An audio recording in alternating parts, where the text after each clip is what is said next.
What's up, my good people of the internet? Happy to be here with you, hanging out every Monday through Friday from 9 a.m. to 11 a.m. Eastern Time. Appreciate your patience. I could tell you that the reason why we did not start right at 9 o'clock is because I am on this coaching recruitment trail for many days now, and things can change in an instant. I think, as some of you Syracuse fans may have seen, there's a lot of smoke and mirrors. There's a lot of people that lie to you. There's a lot of people that sensationalize. So I'm constantly checking with sources that I believe in, sources that I trust, and things don't come out for me unless I feel that they should come out. And the reason why is because there's a lot of misinformation in the world that we live in, and I do not want to partake in that. So I appreciate your patience this morning as I continue to sift through a few things here, and we will obviously discuss them as we go throughout the show. But I appreciate you so very much for being here with us on Wake Up Call with Dan Tortora. You are currently watching and listening worldwide on YouTube.com and Facebook.com, both /WakeUpCallDT, and on wakeupcalldt.podbean.com. And of course, in today's broadcast, we are going to continue our conversations with Syracuse Orange football alumni. There are some things going on the Hill. There's a new leader they're looking for, a new chapter for Syracuse football. Is this chapter going to last a long time? Is this chapter going to be fruitful? Is this chapter going to breed a positive change in the book of Syracuse football? Will we have the turn in the right direction is the question. It's been the question since Coach P was let go, and it continues to be the question. So inside of MonPazPopcorn.com's What's Poppin', we have Turnell Sims, offensive line alum at Syracuse, joining me first, followed by Blake Bednarz, another alum of the offensive line. Then Jerome Smith, 1,000-yard back, joins me. And then we'll round out the show on Tuesday, as we always do, with the ingredients to success, proudly presented by the wonderful team at Avicolli's. So, with that being said, picture in picture with me this morning to start things off is Mr. Turnell Sims. Turnell, how we doing? Hey Dan, good, doing well. How are you this morning? I'm doing very well. And Turnell, I gotta say this first and foremost. I mean, you and Blake were a part of the 1987 undefeated team. So you know what it's all about when it comes to success at Syracuse. Go back with me to 1987 and tell me how you believe Syracuse got there. What were the ingredients to success of an undefeated season? Well, that's an interesting question because we always talk about that as football alumni. We always talk about that, and we talk about the '87 team. But as I was sitting, I was over just around the Pittsburgh Syracuse game up here in New York. We were talking to a few guys. We were talking about what built the program, what made Syracuse. As you start seeing that dominance and that success, we were talking about the teams before '87. I was recruited by Coach Mack, Yeah. and I came in 1986. I was there in '86, where that first season I think we went 0 and we were starting off 0 and 4. And that was the year Penn State whooped up on us in Penn State. I think they won the national championship that year. And here I was, a redshirt freshman at home, like, what the heck is happening? Did I choose the right school? What is this about? Yeah. You got guys like Robert Drummond, Daryl Johnson, Donnie McPherson, those guys out there. And Blake Bednarz actually played in that game in that year because he ended up not redshirting. So that time it was tough. It was really tough. But what happened was that turnaround.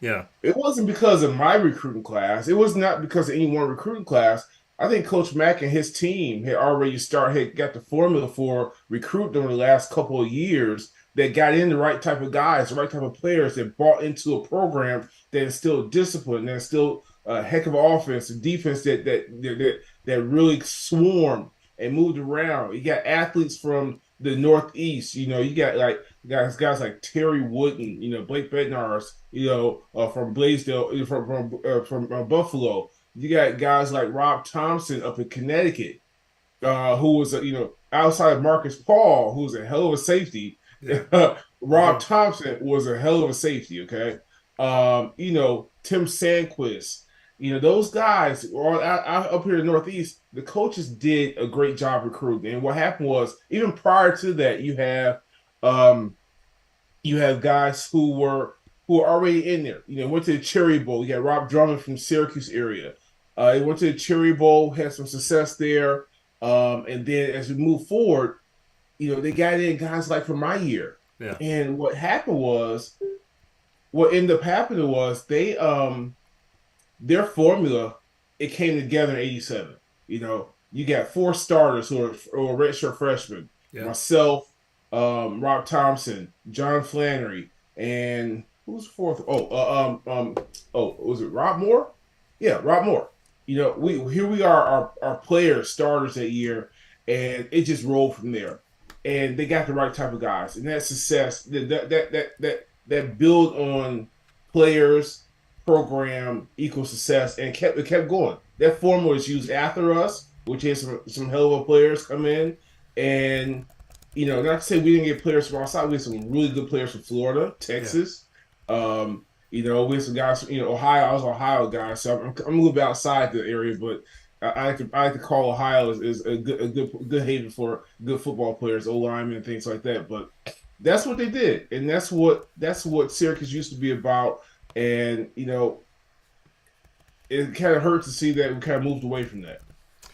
Well, and when you talk about what Syracuse used to be about, I mean, it was the Northeast, and then like a little bit of that Midwest, and a sprinkling of other places. There's a coach that has shown that in his recruiting, and he's been a head coach. And I look at Bob Chesney, right, who's come up for Holy Cross, and most recently on his 2023 roster, he had over 60 players from the Northeast, but then he also had the Midwest, a sprinkling of the West, and he recruited Florida and Texas, him and his staff. So it was made up of that similar. Are you surprised, offended, bothered by the fact that some people in the Syracuse Orange fan base that call themselves fans have been very critical of the fact that they don't think there's any talent in the Northeast? Am I offended?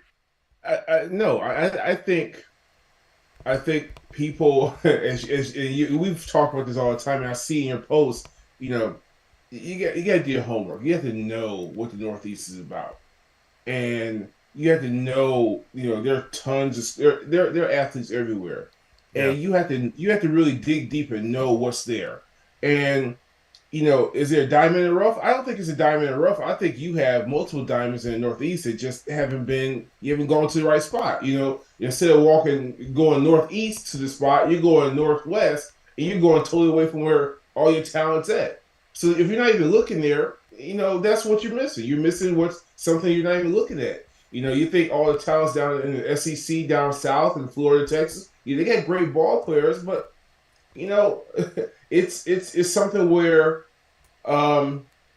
listen, those guys don't want to come to Syracuse. I mean, who wants to come to Syracuse and play in the cold?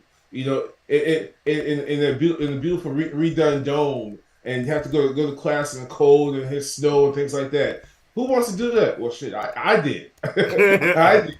You got guys there who love it. Syracuse is a great school, and one thing is, outside of athletes, students want to go to Syracuse. Now, that's telling you something about the university itself.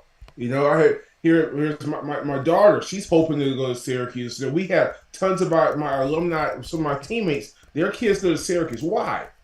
Do they play football? No. Do they play basketball? No. Some of them do, but no. But they love the school. They love the culture, and that's what the city of Syracuse has done. The university has done, and that's why you want to go. So you go, players can go to Syracuse because they love the culture. They love what the school's about. They love what it has to offer as a community. Yeah. I saw Adrian Autry before he started coaching the season. It was, matter of fact, this summer in New York City, and he was talking to me about what are you gonna do to keep kids here in the basketball program, NIL. He said, well, listen, NIL is a big part, yes, but I'm not gonna pay kids to come here. They gotta want to come here because of Syracuse. And if you have that base because they want to come, You can do a lot with that. And then the other stuff will come to them. NIL, all that'll come to them. But you gotta sell the university community. And if they want to come there for that, they accept what? They accept the weather, they accept the good days, the sunny days, they accept the snow in June, things like that. Yeah, and you talking about this and the reality that you sell what you have, you sell what you know, and there's a lot of things about Syracuse, there's a lot of things about the community, the blue collar community, and the way that people are in Syracuse and Central New York that's truly beautiful, right? And we don't talk about this stuff enough, right? It's in Fran Brown's name has gotten brought up recently, and he's in Georgia, and I want to let people know, yes, he's in the SEC, but it's it's a lot easier to recruit in Georgia when you've won back-to-back national championships, when you're in the SEC, when you're playing in the college football playoff. The players that you get to come to Georgia are not necessarily going to come to Syracuse. If Fran Brown was up in Syracuse right now, people have this mentality. It was the same thing with Dan Mullen. They heard SEC, and they said, well, if they got him to come to Florida, they'll get him to come to Syracuse.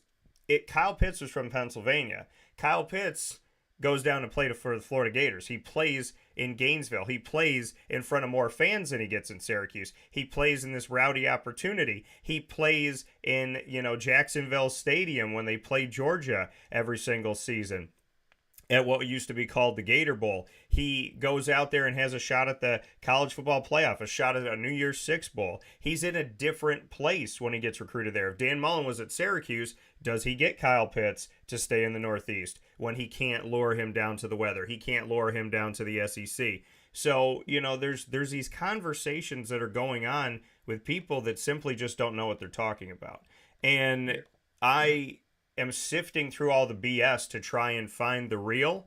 So when you hear Fran Brown, well, he recruited in Georgia, he's never been a head coach, he does have Northeast ties, he coached at Rutgers, he coached at Temple, he's been a defensive backs coach pretty much all the way throughout, he's been an assistant head coach, he's been at Baylor as well, so he's been in the South, he's been in the North. Does that entice you if he's a good recruiter, but he's never been a head coach and he hasn't been a coordinator, that to make a jump from that to head coach? Does it entice you Bob Chesney, who's been in the North, was born in the Northeast, went to school in the Northeast, every assistant and head coaching job he's had has been in the Northeast. He has stayed in the Massachusetts, Pennsylvania, New York area, New Jersey area, just recruiting this area heavily. Or, does somebody like a Jason Candle make sense, who's been really successful at Toledo, and he's been a head coach, but he doesn't maybe have the connections that Bob Chesney has? When these names come up to you, if you were sitting on the committee right now, Turnell, what would you want? Well, it's a couple things that I will look at. And yet I think Bob Chesney has kind of a leg up, because of the head coaching, the whole management, the head coach duties of the management, the whole program, things like that. I think he has a leg up there. Of course, he has a foothold in the Northeast, because the Holy Cross and where they're even located and where he's been a part of. But as you look at the other guys, I would want to know a couple things about the other guys, where they're coming from. I think a lot of it has to do in terms of their coaching lineage. Who do they serve under, who do they coach under. Yeah. What opportunities of leadership did they have in their coaching position on the teams that they coach? Because if your previous head coach is giving you opportunities of leadership to give you responsibilities that a head coach would have, that's experience you have. You haven't shown that actually you haven't shown it as a head coach. But if a coach is giving you that experience, they're grooming you for a head coach job. Right. So I think that's important to look at in terms of what have they done. Will have experienced and how has their head coach prepared them for the next step, which I will look at very closely and kind of dive deeper into a conversation with them about what that means and what that looks like for them. I will look at the other piece is in regards to in terms of the relationships they have with different coaches or different schools, high schools around the area. I think for example, when I think back to what Coach Pasqualoni, they had a relationship with good coaches in the Syracuse community. They had relationships up in New Haven, up in Connecticut, and Massachusetts. Relationships where I go right now. My son's coach, up at Eaglebrook Junior Boarding School. He went to Amherst, and I talked to him. He's a young man, but I talked to him, and these guys know Coach DeLeon up in the area. Yeah. I'm like, are you really? It's like legend. Yeah. So those guys up in Amherst, you got up in that area, they're Deerfield, Mass. Those guys tend to have they know it. The coaching clinics, they have the experience working with each other, and what that has done is they allow them to have that knowledge and then share it with each other. And I think that's a leg up. So I think Chesney, he will have a leg up on that. So look at these coaches. They need to really kind of look at in terms of what have you done, what experience have you have, what opportunities have you had, and what's your plan? Yeah. What's your plan? What would be your plan? What would the first thing you would do? And I would listen up for it. First thing I would do is listen. I'm contacting the Syracuse alum, and we're having a sit down talking about what has made this program successful, and we're having a conversation. And I know Mr. Wildhack, athletic director. You got a lot of people on the board, trustees. Yeah, I trust that they're going to do a good job in terms of finding the right person. But the history of Syracuse, the guys who played, the passion with the Syracuse football alum is great. We've had multiple conversations, and having a conversation with them. So were you willing to do that? Or if they don't even bring that up, I would stay away from them. I would say if they don't even bring us into the conversation about alum, you know what? I think we run the other way with that. Well, and you bring up a point here, and it's something that I've talked about a lot on the show. I've spoken about it with you and really with the alumni throughout, no matter when they played, is the lack of connection, the lack of support of Syracuse football alumni. This reality that those that built the program, you being a part of the 1987 undefeated team, there's been 2 undefeated teams in the history of Syracuse football, 59 when they won the national championship with Ernie Davis and 87 with you. And I'm just at a loss because I haven't heard of any other school, and I cover a lot of schools. Some people just cover Syracuse and that's it. I cover bare minimum the entire ACC, Notre Dame, and the American Athletic Conference. Almost 30 institutions. Plus, I'm covering institutions in different places. I'm keeping my eye on coaches, building those relationships as these coaches move about the country. So I have more of a national view than a tiny skewed view. I am baffled, offended, frustrated, and upset that I talk to alum from all different decades, all different teams, and most of you say the same thing. They don't care about us. They don't talk to us. They don't do anything for us. They don't welcome us. None of the coaches want us to come in and talk to anybody. We come into an event. They make us sit on the other side of the field. We're not allowed to go to the Ernie Davis room. We're not allowed to speak with the team. We don't know anybody on the team. We haven't shaken hands with any of the current players because we're not allowed to speak to them. How confusing is it that Syracuse University has essentially treated their football alumni like, when you're here, you're important, and when you're done playing, well, I guess you're out of luck. Yeah, that mentality has chased a lot of alumni away, as you know. We've had you get those really colorful conversations about how we're treated, or how players feel treated individually or as a group, because of what we've gone through the last few years. And there's a lot to offer. There's a lot to offer Syracuse and our alumni. I work very closely with the Syracuse Football Club, and a lot of guys, trying to say, listen, well, what am I doing for Syracuse? They haven't done any. They've done. Syracuse has done a lot for us as men, but lately we don't feel welcome back. So why go somewhere where you're not welcome? Why go somewhere where you don't feel like you have I would say you don't have access to be able to see the guys who are going through the same thing that we went through. Those young men on the field are going through the same thing that we went through on the same field. And why would you not build that connection? Yeah. Why would you not build that connection? That connection right there. What can it instill? First of all, it can instill in those young men in terms of, listen, more about the history of Syracuse, more about the work ethic that we put into it and what the history of we work hard, we play hard, and you know what, we dominate. Yeah. That's important for young men to learn. You talk about in nature, you talk about the mentorship of young men come from the elders in their community or within what for example talk about I saw this documentary on elephants and young elephants who don't have male role models.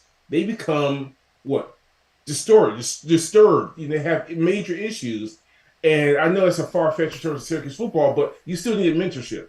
Yeah. Now after we talk about that mentorship, the mentorship also should come from all football players alum, not just our highly successful ones. I love our Syracuse alum who've done well in the NFL. Yeah. But we've got Syracuse alum who've done well in life. You know what I mean? Some guys have tried out for the NFL, some guys have not. But I've met a lot of guys. I'm like, wow, you do what? You did what? You're where? And these guys have a lot to bring because they bring that life knowledge, that life lessons that these young men need to have because most of those young men on the sideline are not going to play in the NFL, not going to play in the NFL, and they need that mentorship in terms of how do you handle X, Y, and Z once football is over. Yeah. So those are the type of things that we bring we have to offer, and it hurts when the university doesn't engage all of us in that regard. Yeah. And Turnell Sims here, offensive line alum and a member of the 1987 undefeated team. The last time Syracuse has been undefeated in football, it's only happened twice, and Turnell on the offensive line for that. So, looking at this and everything that you said, and I agree with it, and like you said, without that mentorship, without that connection, I don't know how you fail bringing in former players to talk about why they love Syracuse, why they believe in Syracuse, how they won at Syracuse. I tell people this all the time. You don't go to someone who never used your toothpaste and say, can you talk about my toothpaste? You use the person who used the toothpaste and it brightened up their teeth and it's the best toothpaste they've ever had and it tastes the greatest. You go back to the people that bought into the product, believe in the product, supported the product, expanded the product, evolved the product. Those are the people you go to. That's what helps you on the recruiting trail. Lenora Sellers told me when he committed to Syracuse, he committed because Donovan McNabb called him. It wasn't, oh, Dino did this. Oh, the dome is so great. Oh, I went to a basketball game and I was like, wow. No, he said Donovan McNabb called me. That was it. Donovan McNabb called me. Now, Lenore's didn't end up coming to Syracuse, and I understand. I understand why he didn't. But when he said, I got a phone call from Donovan McNabb, that was something that spoke to him. It meant something to him. Maybe that should have been involved more so. Maybe they should have involved Marvin Graves and Eric Dungy. Maybe there should have been more people that came from that. Maybe they should have gotten a phone call from a Turnell Sims, a Blake Bednarz, a Rob Drummond, a Michael Owens, a Todd Philcox that was part of the 1987 undefeated team, said, this is how we did it. We need you to come back. We need you to be this for us. It doesn't make sense to me that you wouldn't want your alumni to be engaged with the current student athletes, help you in recruiting of the current student athletes. And the thing that's even crazier is that there are alumni that are head coaches of high school programs that are trying to bring players to Syracuse, and recent coaches never return the phone call.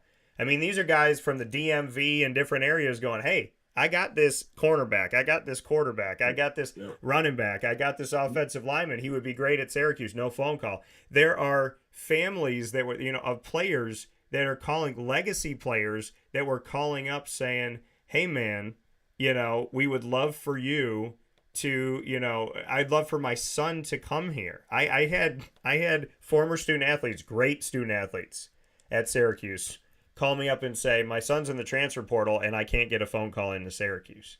So, and in a world where, and I understand Ohio State's a great program, but in a world where Marvin Harrison Jr., it wasn't even a shot. It wasn't even a shot. That to me, that hits me some kind of different.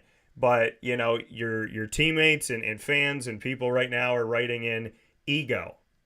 Yeah. And it hurts my heart, and I don't understand it. And I also don't understand why so-called fans of the program fight with me when I defend alumni. These are the people that built the team that you apparently love. And you guys echo me and I echo you more than we echo a lot of these things that are going out on social media. So what do you want the fans to know? From your seat, from your voice, from right now, what do you want them to know as we head into this next chapter? Well, first of all, I want like the fans to know, listen, we appreciate all that you've done for our Syracuse University, our football program. We appreciate the support. We appreciate the love because we were shown love in some great years, and they were shown love in some poor years. I'm a season ticket holder. I see fans there. I've talked to fans who saw me play. I'm sitting there with them, and we're talking about what the program used to be like. Yeah. And I want to let the fans know that we had the same passion for wanting to see the program do well. We had the same goal. Okay. I want to also offer to the fans that these young men who are on the field are working with what they're given. Yeah.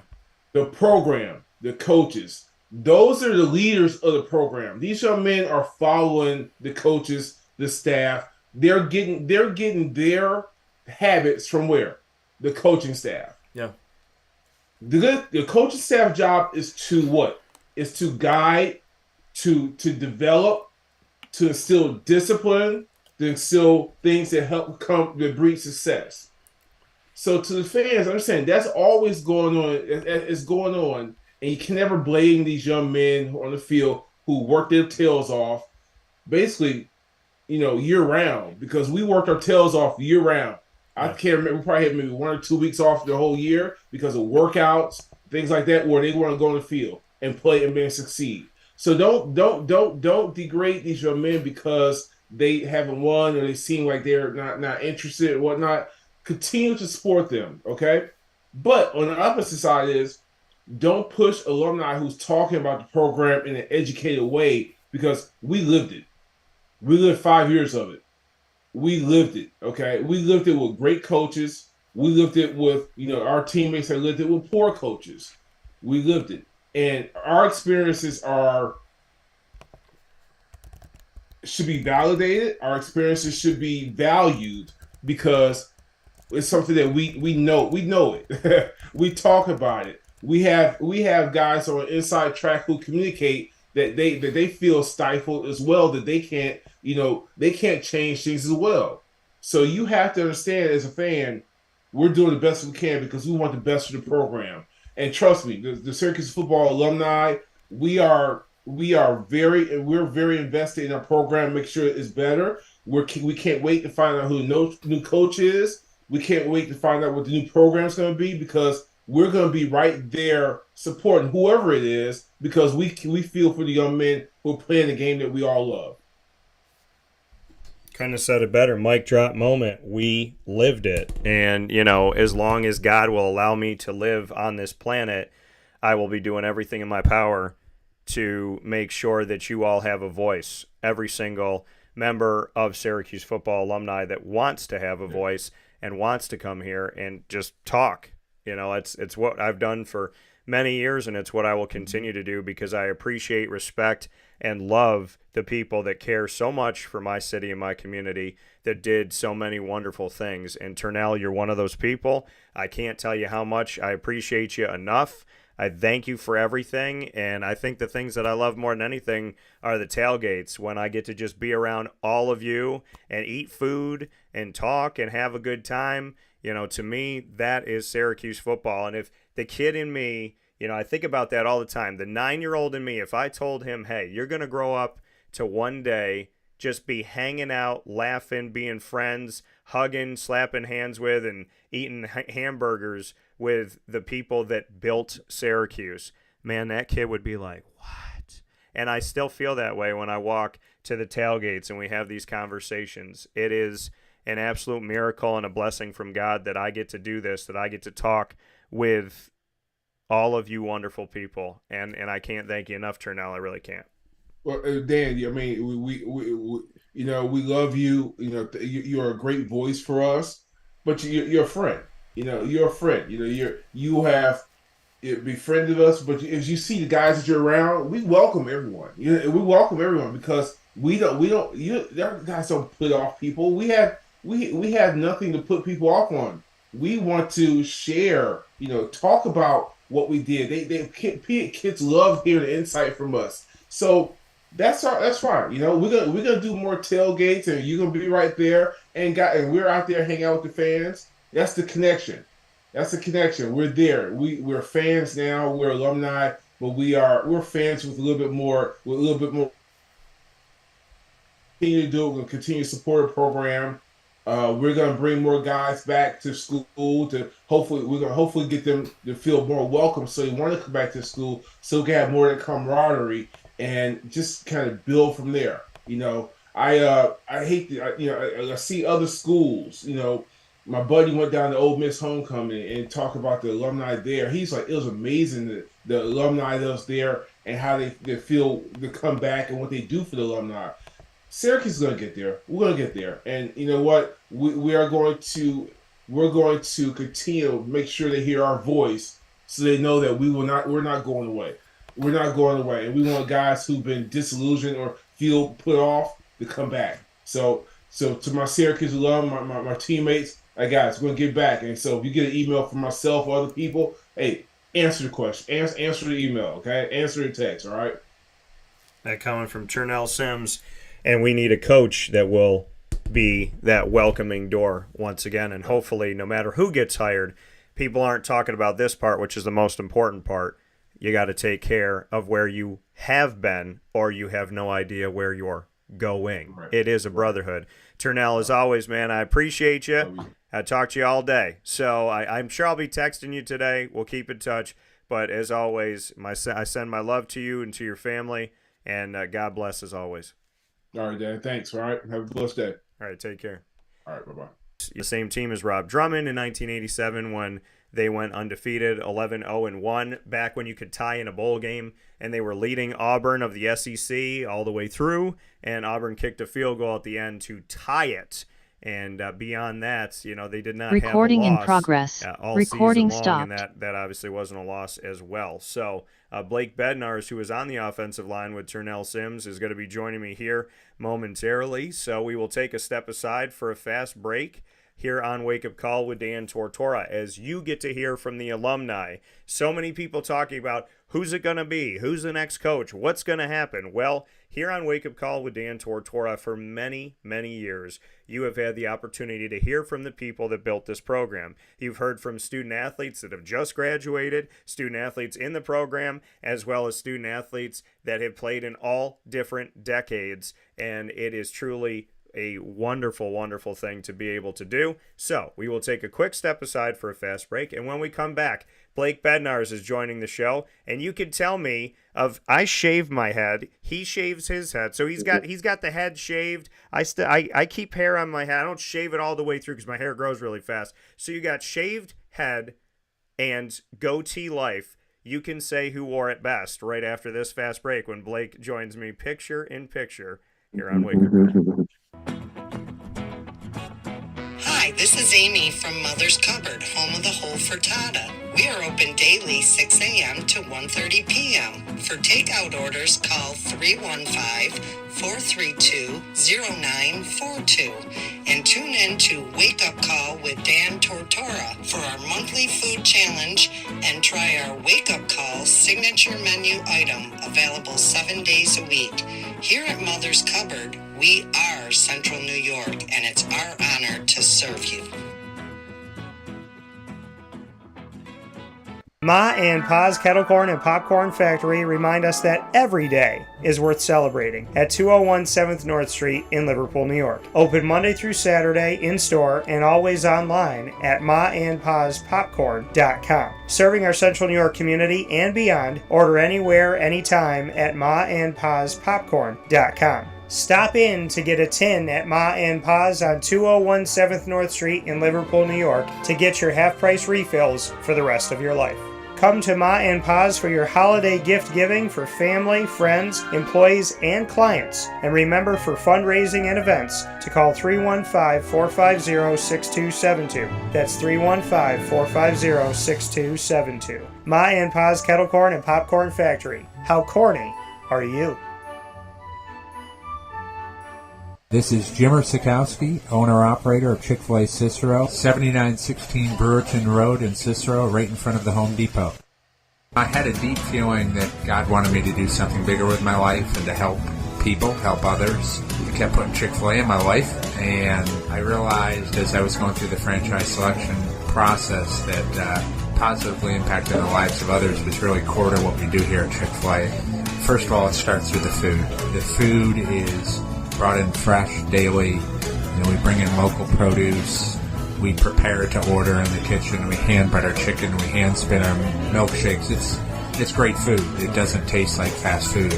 I think the second thing is the way people feel when they come in a Chick-fil-A restaurant. It's different. We try to treat people with intentional kindness here, which is very different and deeper than good customer service. And so I think it feels remarkable for most people to come in a Chick-fil-A restaurant. And then lastly, the impact that we try to have in the community is very different. It's a big part of the expectation of every operator of a Chick-fil-A restaurant is that they're actively engaged in their community, they're a leader in the community, and they're making a difference. When they realize that what we're striving to do is to shine a little light in their life, that's a very, very different experience than you will have at any other quick service restaurant. And it's that remarkable experience that I think people will emotionally connect with.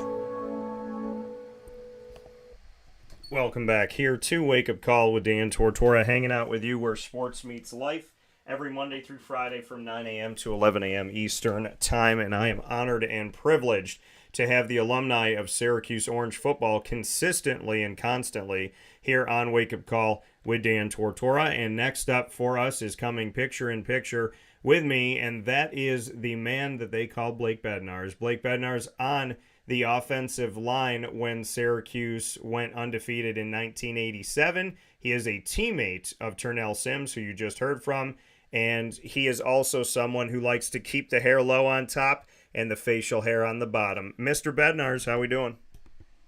Good, Dan. How are you, brother? Thanks for having me. Absolutely. So I'd love to get your thoughts, Blake. I mean, I know there's a lot of things going on, right? There's a lot of confusion. There's a lot of prognosticating. There's a lot of this, that, and the third about, who should the next head coach be. What do you want the next head coach to have at Syracuse? That's a great question, a great way to start it, because I think, this last week or so has been very interesting, to say the least, with the vetting process and what's built up to this and what's happened. At the end of the day, I think, Dino Baber's time had come a couple of years ago, in my opinion, and I think it was time for a change, and it's nothing against him as a person. I think he's a great man, religious man, and has a lot of good values. But, when you look at what Syracuse University is all about, in my opinion, it's not an athletic school, right? It's not your Alabama, it's not your SEC, it's not your Clemson, so on and so forth. But what is key and crucial to Syracuse University football is having somebody that could really understand and relate to the Northeast kids and the recruiting base. To me, that is so essential in terms of the success of the program, 100%. And when you look at that, John Wildhack had said that he wanted Northeast ties. I had the opportunity to talk with him 100%. Going into this situation of this coaching hire. Had the opportunity to speak with him, and I asked him, do you want it to be an Orange alum, somebody that was connected to the program? He said, although that would be good, he didn't want to kind of corner it and make it have to be something like that. He did say that he wanted Northeast ties. He said that he wanted someone preferably that had been a head coach. You said Northeast. When I asked you, what do you want the coach to have, you want them to have that Northeast connection, to understand the recruiting environment up here in the Northeast. What would you say to somebody who says there is no talent in the Northeast, there's nobody in New York, there's nobody really, there might be some in New Jersey, but there's nobody in the backyard of Syracuse, there's nothing in Central and Upstate New York, the Northeast can't hang with the rest of the country. How would you respond to that? I would say it's BS, honestly, frankly. I wouldn't be that politically correct if we weren't on air. But more importantly, I think that's a false positive, if you will. When you look at, there's a laundry list of high quality, talented folks. And I was on your show a couple of years ago. We touched base. There was a kid out in Indiana, right? He went to Indiana. Syracuse didn't even give him a sniff. And you've got Mike Hart's of the world. You've got Latavius Murray. You've got the list is endless. And I'm going to go back to my playing days when the year we went undefeated. When you look at the starters on offense alone, from New York State, there were 8 offensive starters. One was sort of a contributor, but 8 of the 11 were from New York State. When you look at the roster over the past several years, you might not even have eight players from New York State on the roster. And the reason I bring that up is because I think there's often an oversight of the players in the Northeast, because so there's this conception that if you're from Louisiana or Georgia, there's a caliber of football that's different, but you still have solid players. You have high quality athletes within the Northeast, and specifically New York State. I don't care. And we've always talked about that, is when you're able to get a kid from New York State, whether it's upstate New York, and I'm going to use Buffalo. I'm a Buffalo guy. Wild Hack's a Buffalo guy. There's a lot of kind of connections, similarities there. My nephew Mitch is a Buffalo kid. He's in town. My brother Eric. And the reason I say that is because we've often had these conversations. They're close to the program, and it's like, why don't they recruit these kids from the local areas? And there's just that huge disconnect that we're constantly missing, as a university. I mean, it seems like the mentality of some people out there that, talk about this program, there's this desperate need for 4 stars and 5 stars and get me Florida and get me Texas. And what I always say back to the fans is, you realize that arguably every team in America is looking at Florida. Every team in America is looking at Texas.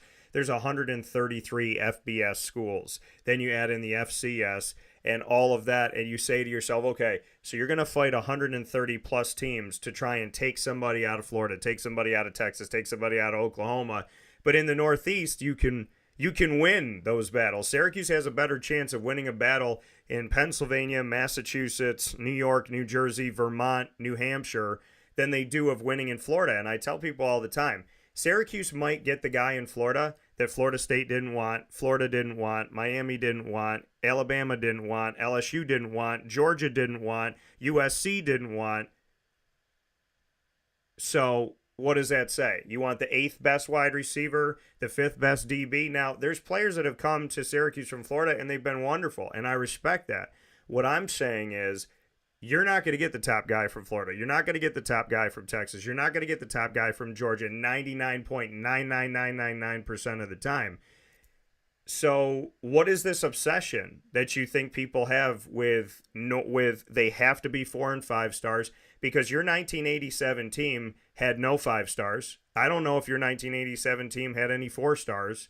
And they had a bunch of Northeast guys, as you had mentioned. So what is this obsession with 4 and 5 star and having to have people from the South and fight the entire country in the South and go and get somebody in the South? And if they come from the South, I mean, think about it. Syracuse got a transfer portal guy from Alabama who didn't start the entire season.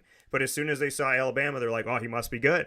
And then Carlos Del Rio Wilson comes from Florida, and he could get the ball down the field, but he has no control on the ball. But they saw Florida, and they thought, oh, my God, he's the second coming of Jesus. So what is this obsession with the South and 4 and 5 stars? It doesn't make sense to you.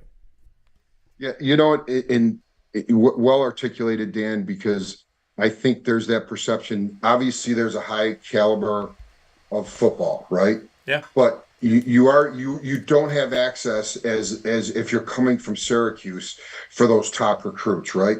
But there's the old saying, you're going to, some people step over dime to pick up a nickel, right? And to me, what I mean by that is, you're in the Northeast. There's plenty of players even in New York State, I say it all the time. It's like what made the 87 team good, the guys from the 90s, was that they were football players. Those guys were football players, and they were tough grinders. And there was always a saying, you're bringing your lunch pail to work that day, because it's a very blue collar mentality.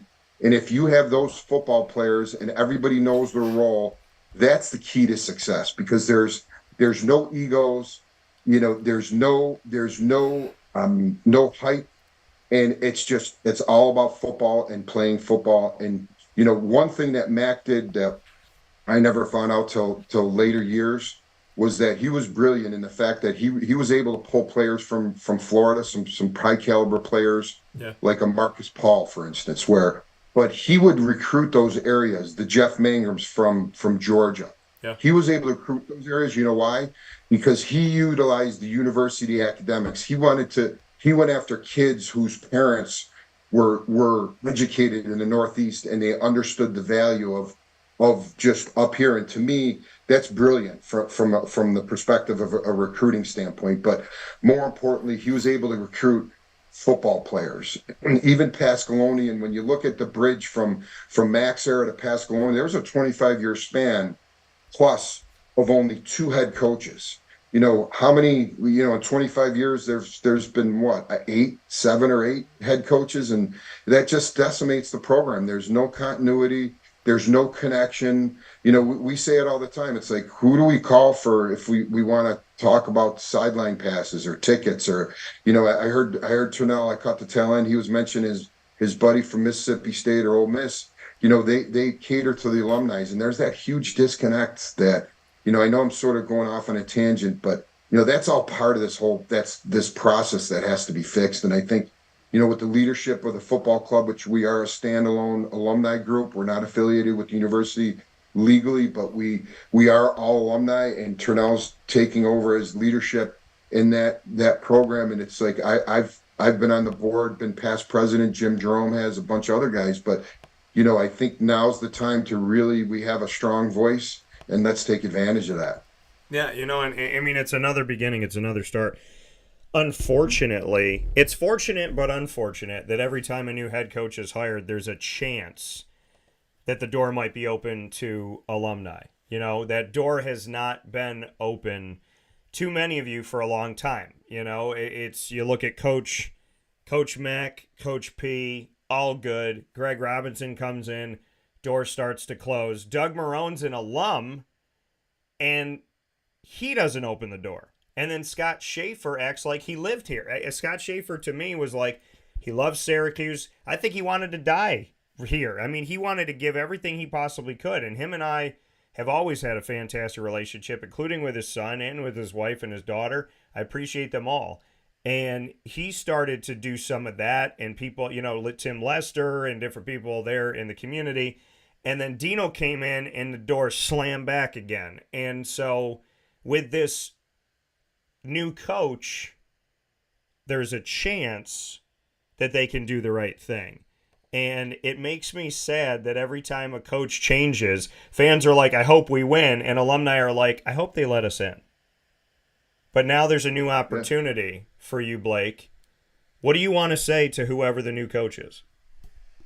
Yeah, bridge that gap. That simply put, give us an identity as alumni, which we truly lack that. There's only been 2 or 3 times over the past 15 years or so that I could say, like, that was a good event put on by the university and a show of support for the alumni. And one was a simple thing. Look, we're all, and I think Turnell touched it the best, is like, we need to move forward. We're going to get where we need to get.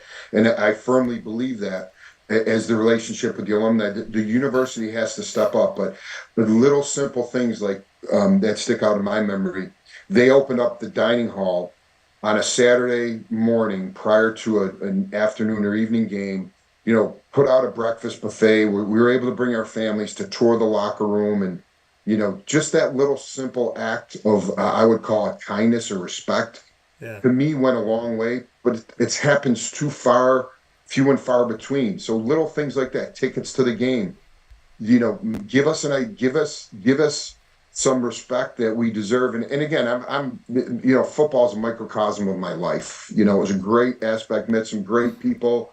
There's a brotherhood there. And I'm not resting on those laurels of, hey, I'm a former alumni.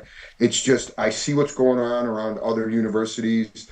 I talk with people, we all do, and there's something missing here. Just be there for us, and give us the ability to feel part of the team and part of the family, and that's all. It's a simple thing. It's a simple thing. I mean, are you surprised that it seems so difficult here with the alumni? You know what? I've been involved with the alumni group almost 25 years, and throughout my tenure, we were part of the Orange Pack. And then when I was the president for its 2-year presidency of the alumni group, we have bylaws. It's well established. We sort of spun it off to a standalone company or standalone organization. And the reason I'm telling you that is because I learned early on that the university isn't going to support its alumni group unless you're a big donor, unless you have some clout, if you will, unless there's something in it for the university. But what the university doesn't realize, there's 1,200 living alumni, right? And what's happening is those alumni, as they get older, they have some discretionary income. It might not be a lot. We're all different levels within our lives, but when they need new carpeting for the locker room, when they need new fitness machines for the weight room, they should be leaning on the alumni group. But it's so fractured. And I'm talking very plain. I'm a very transparent person that, that's got to be fixed. And you've seen it time and time again, Dan, where, and it's not just 1 or 2 alumni that seem to be disgruntled. I'm not disgruntled. I'm frustrated, and I'll support the program, but it's time that somebody has to recognize that we need to bridge that gap, because, this whole thing's bigger than just Syracuse football, that we leave for the next generation and for the next sort of group of guys beyond all of us. Yeah, and the thing is that you care. It's like I hear you say it, and I hear this echo of we're just trying to help. We're trying to care. We're trying to donate. I mean, I've had people tell me of Syracuse football alumni tell me that they have checks. They had check during Dino Baber's time. They had checks written out. And they said, all we want is a phone call from Dino. We just want Dino to say, like, hi, how are you? Just recognize that we're human beings, that we have a heartbeat. And they never got a phone call, so they never sent the check. And to me, it's like you want to give.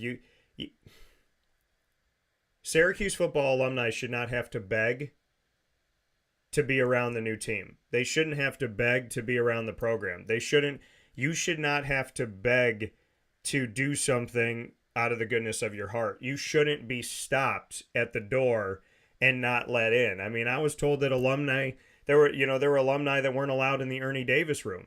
And I can't fathom Ernie Davis being alive today saying, my brothers on the gridiron and off cannot come into my room. I can't picture Ernie Davis saying that. I can't picture Jim Brown saying that. I can't picture Floyd Little saying that. I can't see a world where Blake Bednarz goes, yeah, I'll allow 3 of these guys in, but the other 20 didn't play with me, so they can't come in the room. I don't know where we are at the university, where the university and the city are separate. They feel like 2 different islands, and when the university needs something, they reach out to the city and to the alumni, but that's the only time, It's kind of like when you don't call your Aunt Carol unless you need $20. And I don't understand that mentality, because Blake, you should not be begging or pleading or trying to state your case that you want to be around the kids. I mean, this should be a no-brainer. Tennessee during the season has had events where they flip it, and instead of the guys running out of the tunnel, the current team goes and stands on the field on both sides, and the alumni, however many want to come back, maybe 400, they run out of the tunnel again, and they're greeted slapping hands with the current players, and they're sending them here, and they're bringing them on a walk, and they're recreating their walk through campus to a game. They're bringing them to show them the new facilities. I don't know. To me, this is like the word "the." It's like water. It's something that should just happen. No alumni at Syracuse should be begging to have access. Yeah, and you touched on something that I touched on as well, and it's the simple thing that doesn't cost money. To bring the alumni down onto the field, let them run out with the prior to the team or whatever the case may be, and that's my point. It's like the little things like that that are the resources and things that could be done to embrace the alumni, and at the end of the day, you know. You had mentioned like guys haven't been, reach out to Dino Babers. He doesn't call him back. And, when he was here, so on and so forth. But to me, it's a bigger cultural issue than just the head coach. And I think once that's solved or once that's addressed, that to me is what's going to be the important component here to really bridge that gap. And one last sort of, comment is, I think, you had asked me initially, your first question was, what do you want from the new staff coming in? I think there should be one person designated within the university for strictly alumni relations, not a fundraiser, but somebody that is the go-to guy. And it could be for all sports, all athletics, to be that sort of conduit. Could be an alumni to bridge that gap to say, okay, hey, what are you guys doing? Oh, my family's coming up. What hotels would you recommend? Almost like a concierge sort of service that caters to the alumni. Just, you put somebody in place like that, you pay them X amount of dollars. It's not a lot of money. To me, you'll get that back, in the long run from when there's times to say, hey, we need investments. We need investors. Instead of, I would rather have, if I'm the university, I would rather have, 500 donors at $100 a piece than one $500,000 donor, if that makes sense. So yeah, no, it's just my 2 cents, buddy. No, and it does, you strengthen those numbers, strengthen and keeping that close connection and those roots. And like I said to Turnell, my favorite part of going to football games in the last few years is going to your barbecue, hanging out with you guys and just talking, just having these conversations. When you have a Blake Bednarz, a Turnell Sims, a Rob Drummond, when you guys come over, a Pat Davis, and you put your arm around me and you go, we appreciate you, buddy. Thanks for being a good friend. Like that, to me, there is no greater honor in doing what I do for a living in the sports world than to have somebody in that world say, beyond the story, beyond the interview, beyond all that stuff, I consider you a friend. I appreciate you. And you did that. You put your arm around me and you're like, we're happy you're here, man. Whatever you need, anything you need, it's here for you. And so I just want to thank you. And I know that you know this already, but you have a home here. Every alumni member that wants to help and wants to do good and wants to support the community and the program, you all have a place. You all have a place when you feel like you have no place. You all have a place where you feel like you're welcome everywhere.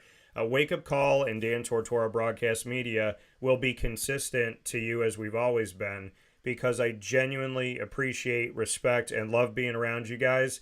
And it's as simple as if you called me up today and said, hey man, let's go grab a burger, I would do that without even thinking about it. So I just want to say thank you.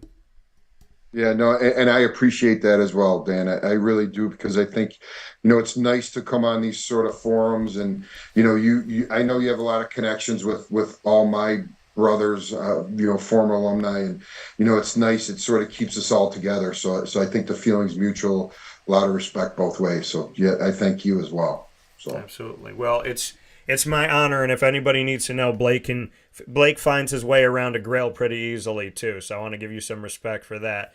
Definitely knows what he's doing on the grill. So Blake, thank you. We will be in touch. I will continue to support and do whatever I can to help, but thank you for everything that you've done. Thank you for your message this morning, and thank you for loving up the city the way that you do and for trying to help in any way that you can. I honestly cannot put into words the fact that I really genuinely do respect you, and I appreciate you. Yeah. Thanks, Dan. And likewise, brother. And I chose Syracuse as my home. So that's what it's all about, man. I came back here from Florida. So, You know, I mean, I guess Syracuse can recruit me right, so we'll see what they can do. Oh, man. Yeah. Well, man, we got to talk offline on that one. Holy smokes. Yeah. I came back from Florida. Florida's my second home. I mean, it's the second hub. I'm down there all the time, and God willing, I'll be down there for Monday Night Football covering the Jaguars now in year 13 for me. So, but, you know, I got the best of both worlds. I got Florida, but, you know, I came home to build my company because I love my city. So I look forward to talking with you soon, Blake. Have a great day. Thanks for having me on, buddy. Of course. Take care. Bye. I'll take a step aside here on Wake Up Call. Once again, Blake Bednarz joining me here. People, morals, and values. Show people what it means to keep your word. Show people what it means to build relationships. Show people what it means to not be transactional, but to be relationship driven. There's a lot of things that happen in life, and not everything is perfect. But if you surround yourself with good people, in my opinion, if you believe in the God that made you, which I don't know how you live this world without that, how do you not know where you came from? Because you have no idea where you're going, but hence America right now. To have God at your center, to have people in your life that challenge you and respect you at the same time, there's so much good that can come from a world where you surround yourself with good people that are not yes men and yes women. You believe in God, you pray, you appreciate your life, you value your time. The first thing you say when you wake up is thank you, God, for waking me up today. The last thing you say when you go to bed is thank you, God, for this day. I hope I get another one. And you chase your dreams, you do what you love what you do. It's that simple to say. You know, life is not easy, but God first. Surround yourself with good people that aren't yes people. Live your dreams and be willing to take all the lumps, all the hits, all the adversity to get to where you want to go, because you can't make a difference playing it safe. We'll take a step aside for a fast break. We'll be back with Jerome Smith right after this.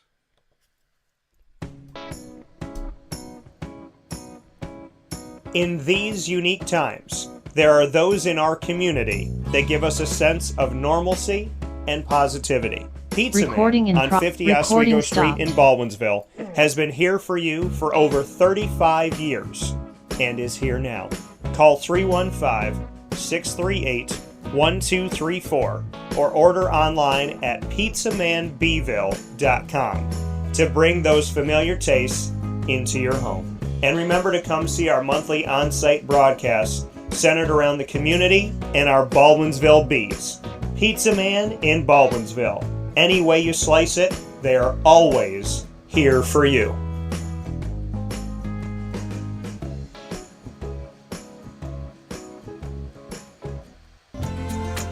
Looking for your next ride?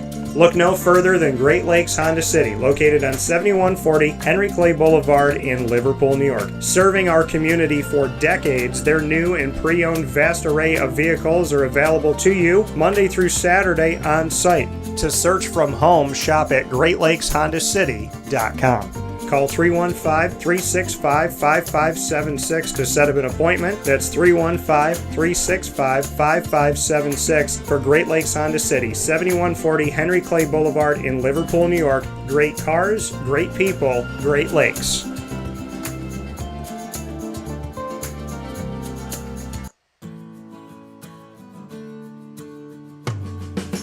Our corporate purpose at Chick-fil-A is to glorify God by being faithful stewards of all that's entrusted to us and to positively influence all those who come in contact with Chick-fil-A. And what became increasingly clear from our success in Cicero is that people love Chick-fil-A. And also I think we recognized that, we had a great opportunity to grow the brand and grow our platform. I felt incredibly grateful when I was selected to be a Chick-fil-A operator. I think what it's meant for me, what I've come to realize on a very deep level, is that this is a calling for me. It's not a career, it's not a job. The Lord called me to be a Chick-fil-A operator and to use these restaurants to glorify Him and to positively influence other people.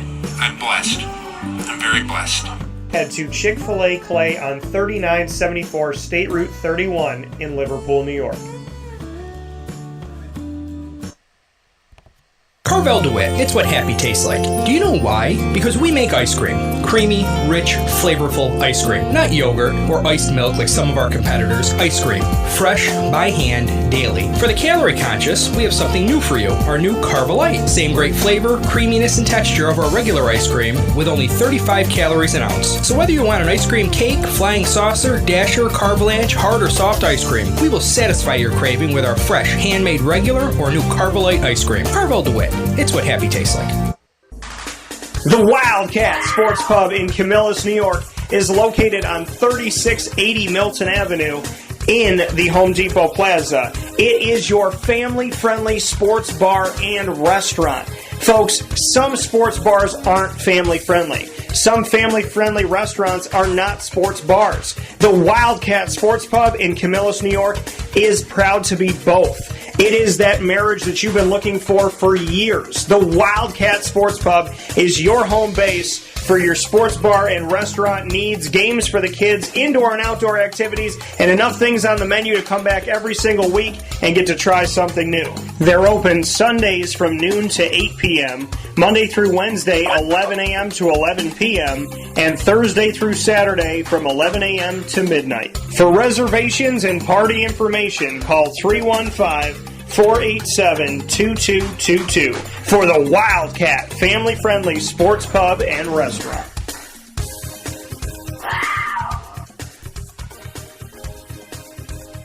There it is. GG Cards and Breaks. Like, comment, subscribe.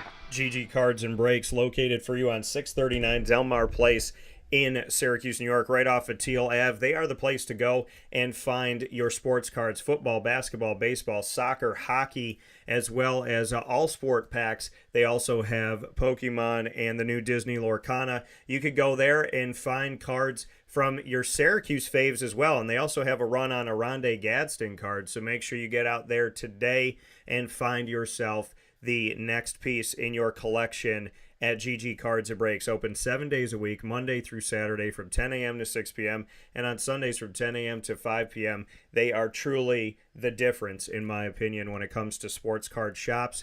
And I want to thank Josh, Anthony, Alex, Joel, and the entire team for loving sports cards as much as they do, because as soon as you walk through, you get that. You get that customer service, you get that connection and that feel and that love for sports cards. And you realize you go into a business and some people just sell things and other people believe in what they sell and they're a part of what they sell. And that's what I get from GG Cards and Breaks, and I get to build my collection all the time. So go and build yours at GG Cards and Breaks on 639 Delmar Place in Syracuse, New York, right off of Teal Ave. With that being said, the alumni have called Wake Up Call home for many, many years, and I am honored and privileged that they have done that. And coming up now is Mr. Jerome Smith, picture in picture with me, a 1,000-yard back for the Syracuse Orange, somebody who knows what it's like to be successful on the field wearing Syracuse orange and blue. He is also one of my good friends. I appreciate him tremendously,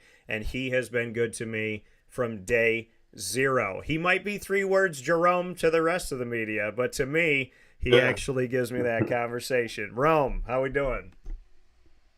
Dan, what's going on, my man? How you doing? I'm doing very well, man. You're looking good. How's life? I appreciate you, man. Life is good. Life is good. Life is busy, man. Life is busy. This is a busy business I'm in, so shoot. You know how it goes. Obviously, you guys are seeing with the Syracuse deal. Man, this is a busy time for us. Absolutely. And to let everybody know, catch everybody up, because you've had, obviously in the world of coaching the sport of football, you have been involved and you've gotten to do some cool things. Let everybody know what you're doing now, where you're at now, where Rome's stop currently is. Yeah, I'm actually coaching running backs at Robert Morris. Got there in March, and they were coming off an 0-11 season, and we did some different changes and came in. We went 4-7. So honestly, progress is all you can look for in these type of situations. So we had some progress. Just looking to get on this recruiting trail, man, and get better. And you talk about going off to Robert Morris. You've been to, different places, different stops. What is it about Robert Morris that you enjoy and that you like right now? Man, I love Western PA. I love the environment at Western PA, man. They love football. everywhere you go, people are talking Steelers, they're talking Pitt. And it's just like I said, it's just a really good football area, and people care about it, man. It's a good deal being in that area.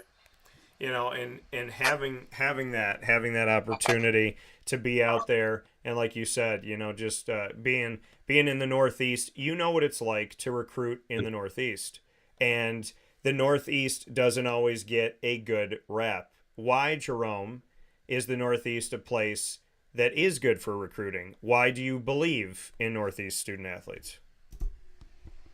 My personal opinion, obviously being a Northeast guy, it's a tough area to play in. It's a tough area to play in. Once you get to about mid-October, you got to start wearing sleeves. Guys start wearing sleeves and long sleeves and stuff like that.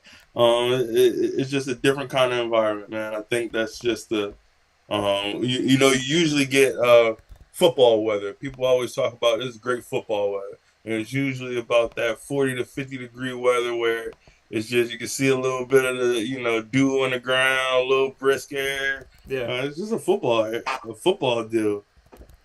So, I mean, for you, when you look at the talent that's in the Northeast, when you look at Delaware and you look at Vermont, New Hampshire, Massachusetts, Pennsylvania, New York, Connecticut, why bring somebody out of this area? What is it about the Northeast that you think is special? Because there is this bad rap. There's this belief that everyone, and you come from Bear, Delaware. I mean, there's this notion with some people out there, some Syracuse so-called fans out there, that you have to you got to go to Texas, you got to go to Florida, you got to fight with the entire country, you got to fight with 130 plus teams in Division 1A, then you got to fight with Division 1 AA. You got to go to Florida and Texas and California, and Florida and Texas and California again. What is it about the Northeast that's, because I have heard consistently from people, there's no talent in Syracuse, there's nothing in Central and Upstate New York, there's no reason to look at New Hampshire and Delaware and Vermont, why would you go to Connecticut? But yet, you're 1,000 yards back from Delaware, so I think you proved a lot of people wrong already. Yeah, well, I mean, obviously, I came in with Coach Marone, and he made it an important thing to recruit the Northeast. Man, you talk about the guys who come out of there from the Northeast. Your draft picks, all those guys, Justin Pughs, the Ryan Nassips, those are Pennsylvania guys.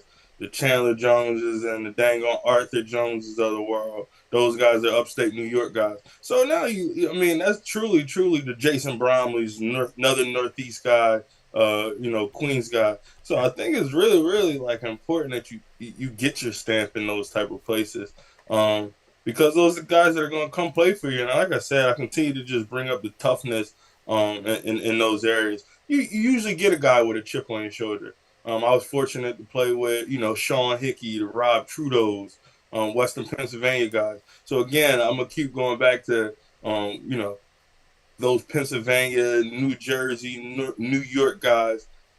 It's an unsaturated area. I don't think people recruit that area very well because, like the things you're saying, but there's an opportunity to get in New Jersey, and obviously New Jersey is a really good place because the school in Jersey recruits it also. Yeah, and that's the thing. You look at the Northeast, and you mentioned, and I love the fact that you went down that line effortlessly, mentioning all of these awesome people that have come out of the area. We talk about you being 1,000 yards back. Before we get into this next chapter for Syracuse here with Jerome Smith, as the alumni are always welcome on Wake Up Call with Dan Tortora and through Dan Tortora Broadcast Media and all of our channels and social media. Rome, you're 1,000 yards back, and this season, my guy LeQuint Allen Jr., he's 1,000 yards back. What do you like in LeQuint? What do you think about this newest 1,000-yard Syracuse rusher? Man, I like LeQuint, man. He gets downhill. He's a tough football player. He's a guy that can carry the ball 30 times in a game, or he can carry the ball 10 times in a game and still do damage to you. Man, obviously, he went through his situation and some adversity coming into the season. So it was just, man, hats off to that dude for continuing to stay locked in and grinding. and obviously the coaching staff, man, they took care of him, bringing him back and making sure he was comfortable, and he helped out. I think it's really important. Not only do you say 1,000-yard back, he's going bowling.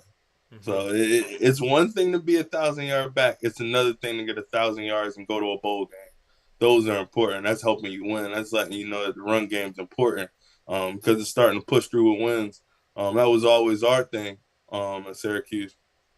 It's one thing to get 1,000 yards. Yeah. It's another thing to go bowl, and that was important to us. And you know, obviously, I always talk about my class and the guys that Coach Marone brought in. We were 3 for 4. I went to 3 bowl games in 4 years. Yeah. I don't know the last time it's been done, but I mean that was winning for us.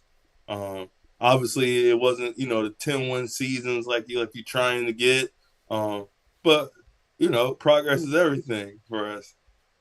You know, and you talked about, I mean, you were in the Doug Marone time and the Doug Marone era, and you got to see all that success and obviously connected to the Schaefer era as well. When you look back on Doug Marone, since Coach P, it has been a lot of not great times, but Doug Marone was like that first glimmer of hope. Do you look back at that time and kind of shake your head and be like, man, you know, Doug, why didn't you stay? I mean, do you ever look back on that and think about that? Because it seemed like things were finally starting to turn and then it stopped. Yeah, it would have been awesome to have him going into our first year in the ACC.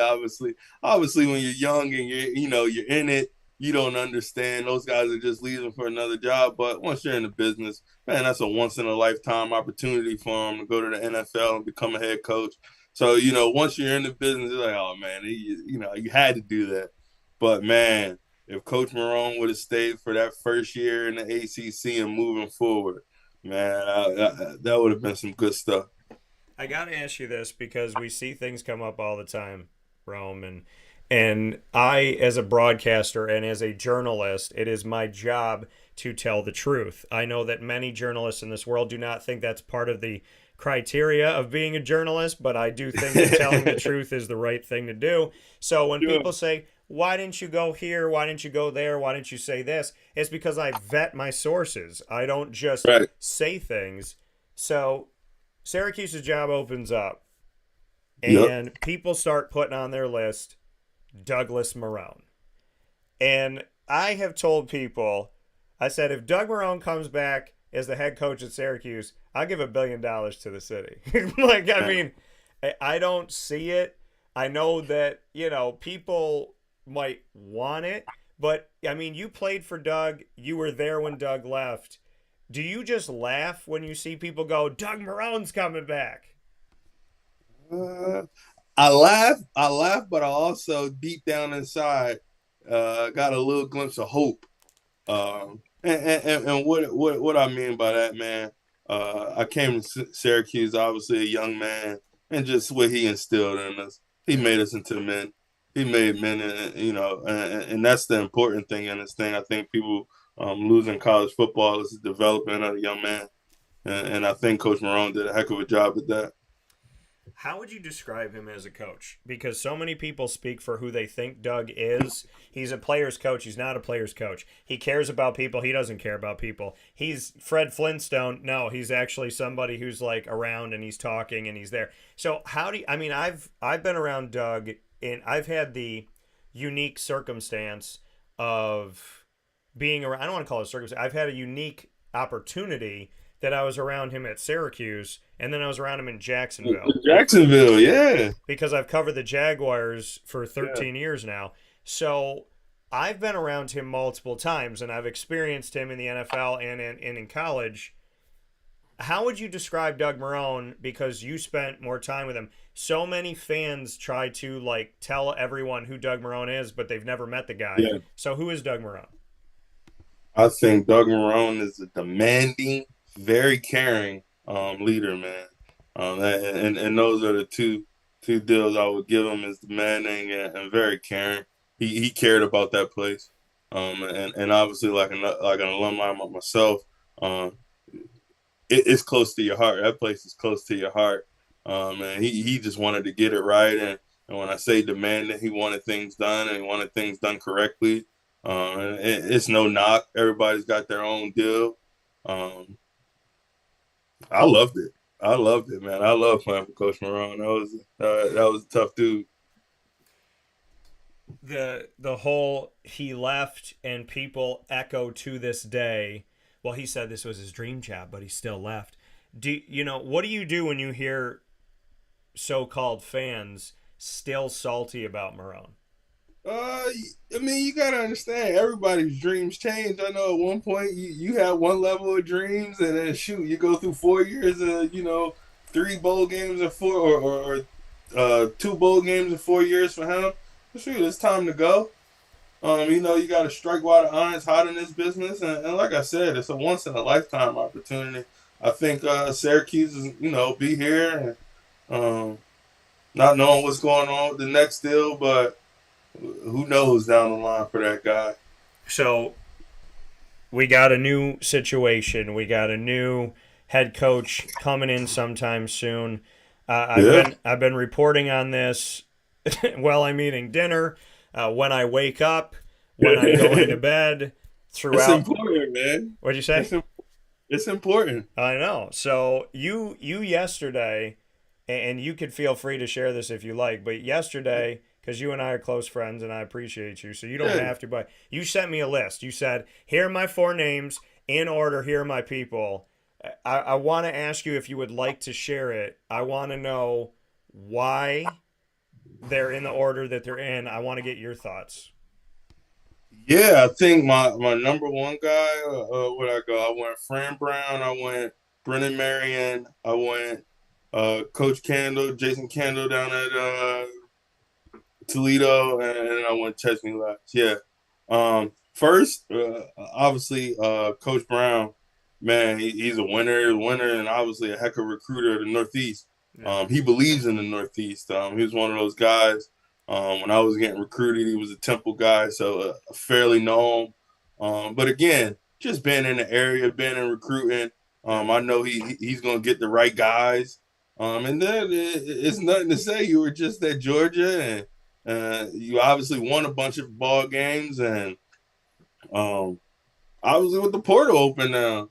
With the portal open, who knows, man? There's going to be some Georgia guys. There's going to be some SEC guys that think they should have been playing. And, hopefully we get to scoop some of those guys up. But one thing I do know about Coach Brown, he can coach his tail off. That's one thing I appreciate about him. If you ever go to a camp and you'll hear him coaching out loud, he'll coach a defensive back out loud during one-on-one. This is a pretty cool thing to see. So, man, he's a heck of a football coach, most importantly. Coach Marion, obviously, man, I just like his I don't want to call it gimmicky. I don't want to disrespect him and call it gimmicky. I love just the this pizzazz he's got in his offense, man. He does a lot with his backs, and obviously seeing 36 or 38 rushing touchdowns this year from his group at UNLV, that's exciting, man. I love running the ball and having a guy that can, draw up plays to get us to run the ball a little bit better. That's always a win. We're going to get good running back to Syracuse. That's your tradition. That's a tradition there. So we'll always get good backs. Then I was Coach Kendall. I got some guys I know personally that played for him a few years ago, and, man, they just speak the world of him. They speak the world of him. And then Coach Chesney, he's a guy that's just won. Everywhere he was at, no matter the level, and all you want to do at that level, when you're looking for a guy, is find guys who win. Find guys who can win at, whatever level they at. You are where your feet are. Yeah. So, I mean, you gave a great breakdown of it and your whys. Fran Brown does not have any head coaching experience. Yeah. Does that matter? Does that not matter to you? I don't think so. But I think he's been around enough good football with the head coaches he's been around. I think he's been able to pick up some of that good stuff off of those, whether, Coach Rule or Coach Golden, and then you talk about Coach Carey and going down with Coach Smart. So I know he's been around a good group of guys that, probably, groomed him for this deal, groomed him for his time. is it something that you think? I mean, Syracuse, if this thing goes down, right? Syracuse is taking a chance on him being able to move from a position and being an assistant head coach at some places. They're taking a chance on believing that he can oversee it all. He has the connections to bring on. He knows the right people to lead his offense. He knows what offense he wants. He knows the right people to lead his defense. He knows what defense he wants. Taking a guy, because when John Wildhack, the director of athletics at Syracuse, when I was interviewing him and in the media in general, we were talking with him a week ago. When we were sitting down with him and having this conversation, he said, I want somebody with Northeast ties, which Fran Brown has. You know, Fran's coached at Temple twice. He's coached at Rutgers. So we talk about he's from Camden, New Jersey. So we see that connection. But then he said, I want a head coach. We also will look at coordinators. We'll look at assistants. But he seemed to really say, like, I want somebody that's a head coach.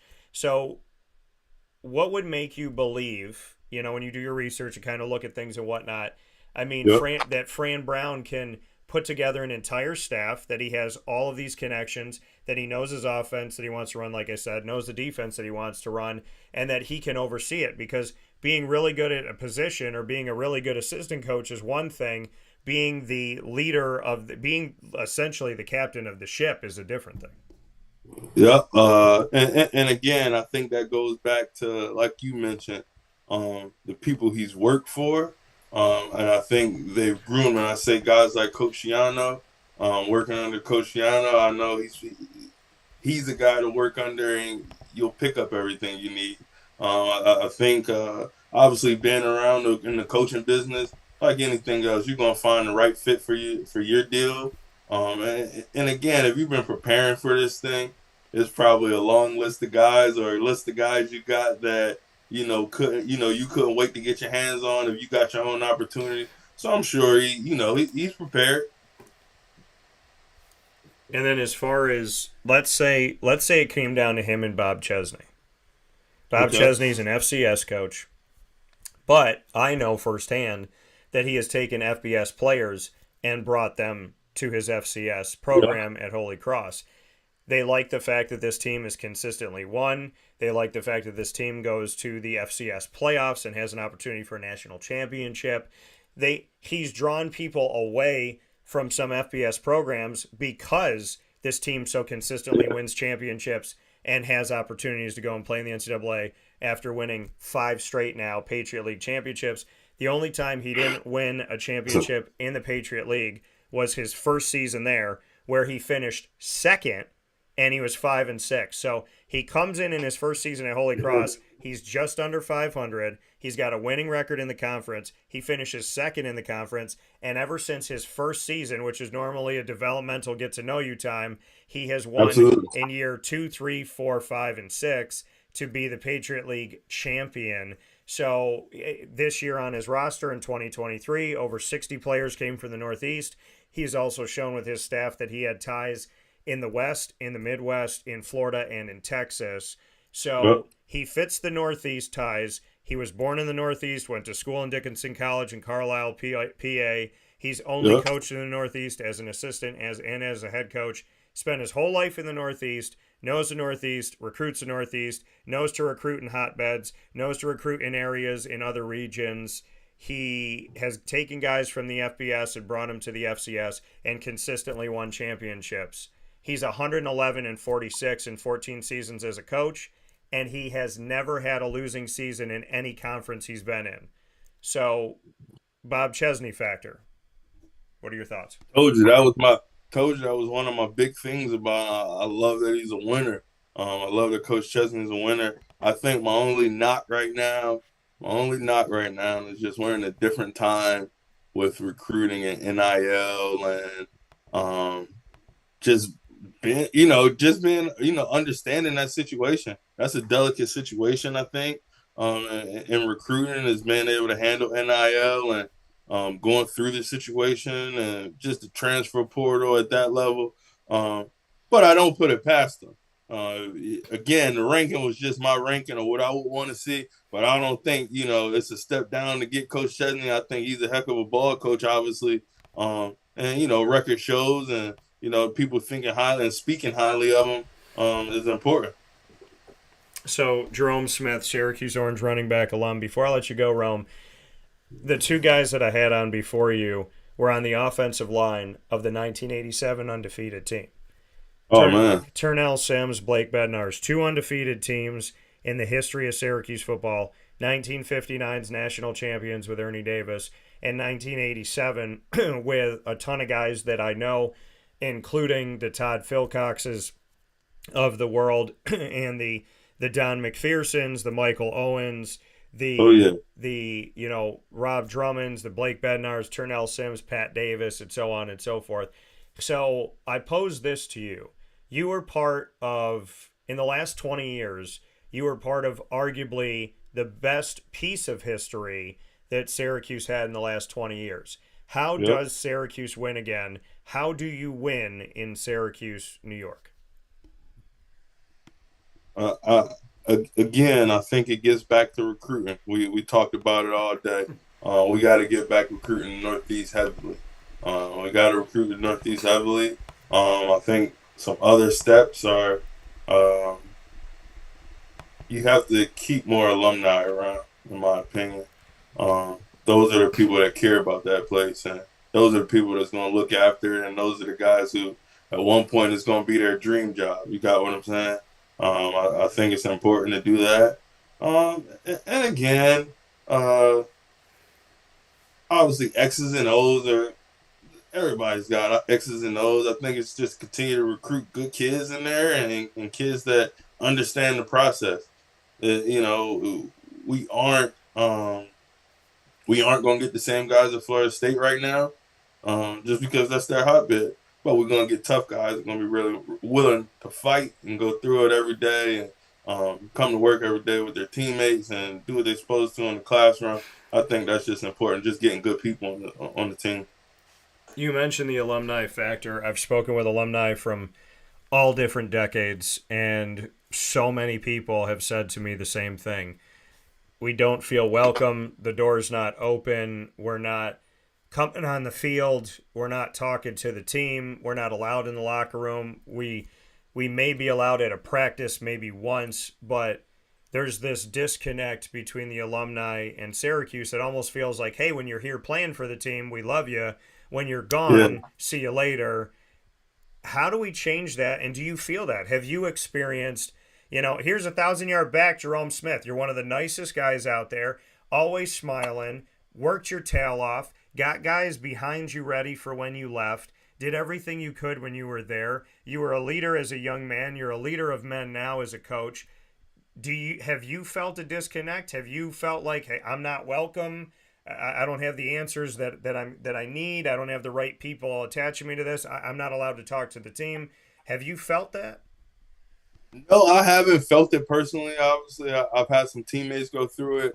Honestly, when I do go to Syracuse, I kind of go on my own plan, and I catch up with we had an old recruiting guy that I would hang out with when I came to town, but no, I don't have that issue, and kind of I'm on two different worlds. I'm obviously in the business myself, so I don't have a lot of time to get up there. So I can't say I feel like that, but I know it's important to have those guys around. Again, I was one of those guys who looked up to guys like Coach Marone and Dan Conley when they were former players. Obviously been former players on the staff and just being around. We had Bruce Williams was around. He was a former player. Turnell Smith was on campus and around. Joe Fields was in the academic portion. So we had a lot of alumni around in some capacity, just being here for these guys. And, talking them through Syracuse. You just mentioned three guys I consider friends. And Joe Fields is down at Texas A&M. You mentioned Bruce Williams, who's going to be with the staff at CBA this weekend fighting for another state title. Still holds a bunch of records, is a local guy, recruited for Christian Brothers Academy. So, you bring up these guys, Turnell Smith, a friend of mine as well, who has, in this new life outside of football, has built an incredible life for himself. And I just want the dude to cook for me. That's all. Another Delaware guy, Yeah. another 302 Orange guy. There you go. So my thing to you is, you had those guys around. What did it mean to you to have Bruce Williams, Joe Fields, Turnell Smith when you were at Syracuse? How important was it for you as a current player to have former players talk to you? I think it was extremely important. They had already been through it. They had already been through anything you're going through on campus. They knew professors, whether it was professors or just the lay of the land. And obviously Bruce was a local guy, so he knew the lay of the land a little bit better, areas to go to, areas to stay away from. It's just important. It's just important, when you're trying to build a program and you're trying to build it obviously on family, and you don't have family there, it's kind of hard. Yeah, and that's something. You just brought it up. How can you build how can you build family when you don't have family there? And so, what is your word to Syracuse? What do you want Syracuse brass to know? Athletic director John Wildhack, Kent Siverud, the chancellor. What do you want them to know about the importance of alumni? Oh, it's extremely important. It's extremely important, and you continue to bring people around that's been through it and that have the stripes on campus, and I think it just helps the program. Nothing specific to those great people. Besides, it's evident. There's a lot of places in the country they bring back alumni, and alumni takes care of campus. It's supposed to take care of each other. Yeah, and that makes perfect sense. Jerome, before I let you go, I'd be remiss if I didn't do this. You're a Cowboy fan. The Cowboys are my favorite NFC team. They are my favorite team. My Jaguars are first. My Cowboys are behind them. Yeah. And so you and I have talked about them boys before. Philadelphia is the best team in the nation, and I don't care what anybody says. But who are the Cowboys right now? Are they that team? Can they win a dang playoff game? And if by some chance they meet San Francisco again, can they get by San Francisco for the first time in 3 years? I do think so. I think they're a team, obviously, that can run the ball, and Dak's playing lights out, and Dango Michael Parsons is a great football player. When you got guys like that on your team and playing at the level they're playing, I think the sky's the limit for them. The Eagles are playing well right now. The Eagles are a good football team, and I think it's just spearheaded by how they are up front, O-line and D-line, man. Their offensive line and defensive line. They are taking the initiative to win ball games for them right now. When you saw that Diggs was out for the season, did you think the team was going to respond this well? I know at that level, man, it's always the next man up in that type of situation. And, Coach Harris is over there, so I knew he would have a good group coached up and be ready to next man up. And they obviously, responded well. Yeah, they absolutely did. And by the way, we're talking about this Northeast recruiting and there's talent in the Northeast. Just to let everybody know, Micah Parsons, that really good player on Dallas, he's from Harrisburg, Pennsylvania. Harrisburg guy, man. Yeah. So, there is plenty of talent there. And then, you're one of the guys that blocked for you straight off the couch, Mr. Pugh. Man, Justin Pugh. Dang on Hassan Reddick is a Jersey guy. He was a Temple guy that played for Coach Brown over at Temple. Shoot, the list could go on. I can keep going. Swift's a Philly kid. Yeah. So what do you want to say? Final note here. What do you want the new head football coach to know about the alumni, about the city? If you could say anything to the new head football coach that you think will help them understand the program, what would you say? Stay in contact with your alumni, and just come in with a mindset that you're just ready to dominate. That coming from Jerome Smith. That man knows what he's talking about. He's succinct. He gets right to it and always gives you that smile. If I ever work with a toothpaste company or a dentistry, Yeah. Rome is going to be my guy there. That's my NIL after the NIL. So There you go. Rome, I will be in touch. Yes, sir. You know I love you, brother. So Yes, sir. Love, brother. I send you my best. I'll talk with you soon, and thank you for today. Yep, no doubt. Thank you. All right, take care. Yep. That coming from Jerome Smith here on Wake Up Call with Dan Tortora, where sports truly meets that thing called life. Cannot thank Jerome enough for all of these years and all of these conversations and the fun that we always get to have. And how about that built the program that you love so dearly? We'll take a step aside for a fast break. We'll wrap up the show with the ingredients to success right after this on Wake Up Call with Dan Tortora as we edge closer and closer to the next head football coach at Syracuse.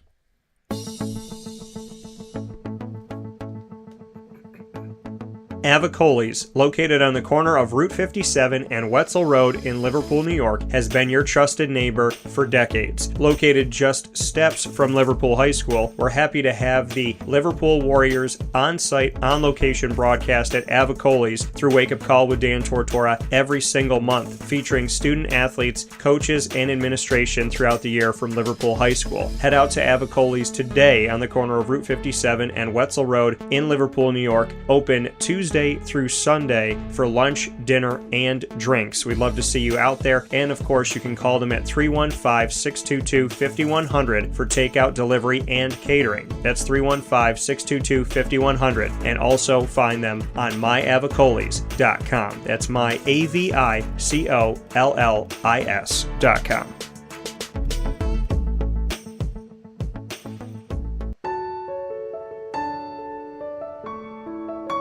Having peace of mind when you're out of town that your furry-loving friend is safe and sound means taking them to Canine Campground, because we all know that when it comes to the love of our pets, it goes well beyond the call of duty to make sure they're safe and sound. Right, Lily? So take a ride to 242 Johnson Street in East Syracuse, New York, and see Canine Campground and where your dog will be staying, in the classic cabin, the executive cabin, the grand cabin, or of course the luxury cabin, because if you know Lily, you know she loves luxury. Now you don't have to wait to the last minute to find a family member or a friend that'll take your dog for a few days. Call Canine Campground at 315-299-4013. That's 315-299-4013. Their drop-off and pickup times are Monday through Sunday. Check K9campground.com for more information. That's the letter K, the number 9, and campground spelled with a K.com. K9campground.com. When you're going out of town, bring your dog to Canine Campground.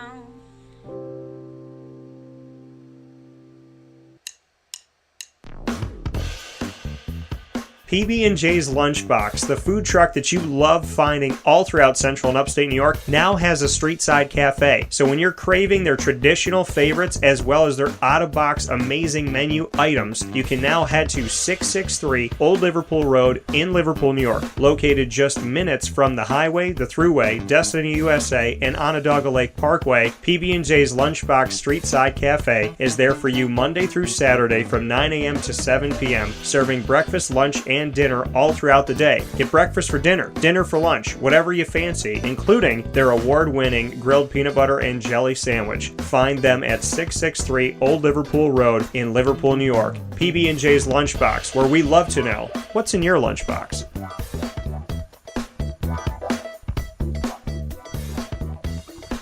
If I had to describe it, I would like to say welcoming and kind of homey. Like, I feel home when I'm here. Here's a special message from North Star Nutrition in North Syracuse and Nutrition Wave in Cicero on their very unique shakes and teas. I always ask them, are you looking for a shake or a tea? Like, are you hungry or do you need a little bit of a pick-me-up? And then from there, I normally gear it towards whichever they prefer. So I say we offer full meal replacement shakes. They're 24 grams of protein, 21 vitamins and minerals. So the vitamins and minerals in that shake make it a full meal. And you'll stay full for about 4 or 5 hours. And if they want a tea, then I'll tell them that there's either 115 to 200 milligrams of caffeine. I would compare it to maybe 2 cups of coffee, and I explain all the benefits that are in the tea. Like they have B vitamins to sustain your energy all day long. They have a tea for mental clarity and focus. They have a thermogenic tea to help boost your metabolism, burn calories. Aloe is great for nutrient absorption and digestion. And I say there's other flavors in it for the pretty colors and flavors. I always ask them, like, what's your favorite lollipop flavor? And then I'll go from there, and I'm like, well, believe it or not, there's less than a gram of sugar and it's good for you. The shakes, I say it's like your favorite candy bar or your favorite ice cream because you've had them. It genuinely does not taste like a regular protein shake. This was the first yes that I've ever given because I've always been like too shy or too scared to like talk to people or anything, and this just kind of really opened me up. I've stayed here so long because I just love seeing everybody's faces, having them like sit down at the bar and just telling us little tidbits about their life. You really have no idea what's going on in other people's life, and I feel like this job specifically really puts it into perspective and just kind of helps you enjoy other people's presence. As like a young adult and as a person, I have learned so much working here. Like to me, it's way more than just shakes and teas. For healthy drinks that taste amazing in a welcoming atmosphere, head to North Star Nutrition on 628 South Main Street in North Syracuse and Nutrition Wave on 6197 State Route 31 in Cicero. Open 7 days a week at each location.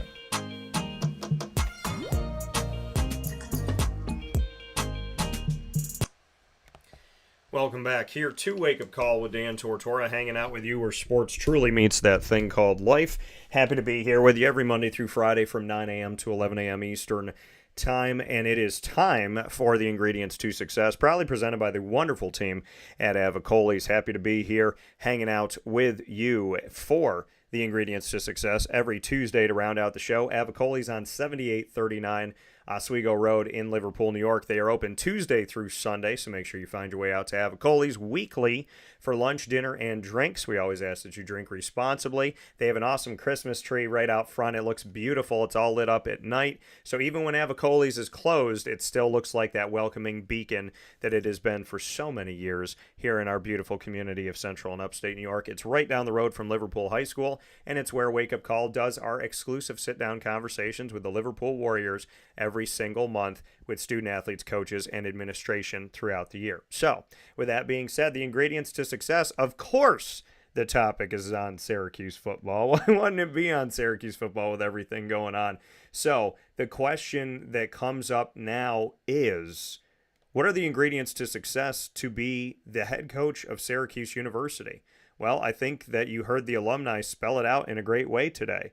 In order to be a successful head coach at Syracuse University, you have to be open to the alumni. You have to understand the recruiting area. You have to have connections in the Northeast. I think that that's incredibly important, or want to build that Northeast. I think it's imperative to have connections in the Northeast. Ingredients to success for being the next Syracuse head coach: have to have connections in the Northeast, have to have dug roots in the Northeast, have to be able to recruit in the Northeast, understand that there's talent in the Northeast, understand that the narrative that the Northeast doesn't have talent has been refuted time and time again, and refuted so many times this morning on the broadcast. Jerome Smith just naming off guys: Micah Parsons, Harrisburg, Pennsylvania; Justin Pugh, Northeast; Jay Brownlee, Northeast; Jerome Smith, 1,000-yard back at Syracuse, Northeast. So, you look at the fact that the Northeast has had so much talent: Latavius Murray, Mike Hart, so on and so forth. Greg Paulus in basketball and in football, and Syer Torrance now, who I believe has over 20 offers, and he's from my alma mater of Christian Brothers Academy. So, the reality of it all is connections to the Northeast for the next Syracuse coach are imperative. And Holy Cross coach Bob Chesney has those, and so does the Georgia defensive backs coach Fran Brown. Those connections to the Northeast are imperative. So connections to the Northeast, recruiting in the Northeast, respect of the Northeast. I think it, and then, being open to the alumni, wanting the alumni to be around the program. This has been a huge disconnect for Syracuse that happens off the field. People don't see it show up A lot of people that talk about Syracuse, they don't pay attention to this, right? They don't look at this stuff because they're not involved.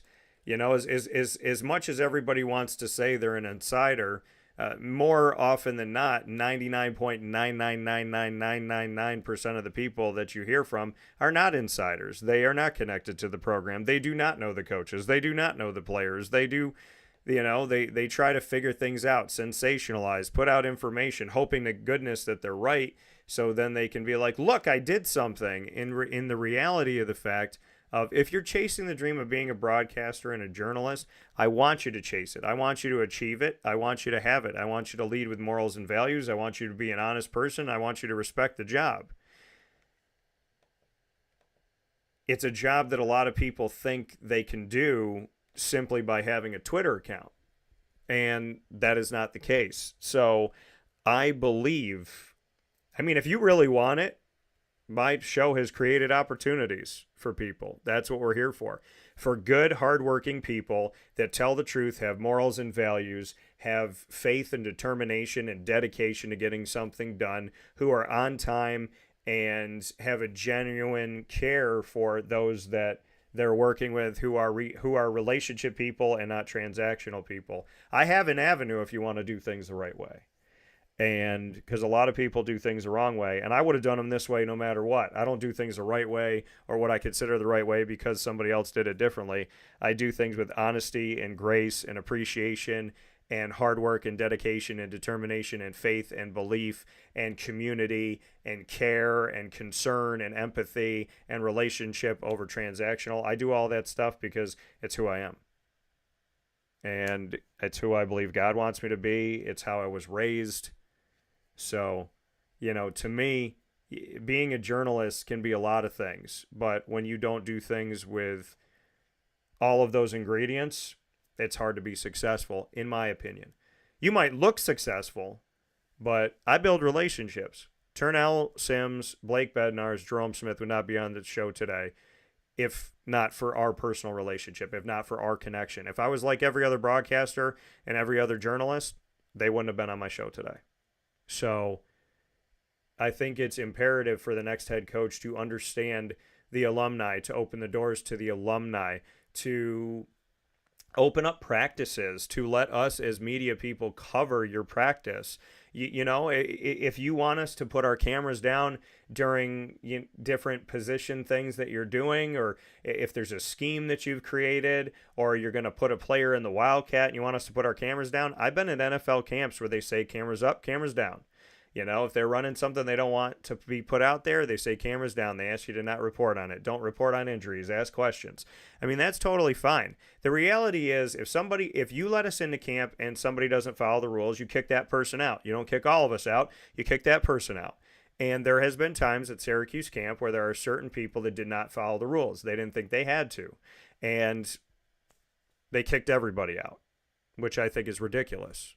So, to me, I think camps need to be open. Camp needs to be open. Practices need to be open, because I used to do a thing called a camp notebook, and I would just write pages, and sometimes 7-8 pages a day, just on information that I was gathering. And I was able to tell fans years in advance, months in advance, games in advance, who this guy was, that this guy was going to start, that this guy was coming up, that this guy was all hype, and this, that this guy's hype didn't match what he was doing, is what I mean.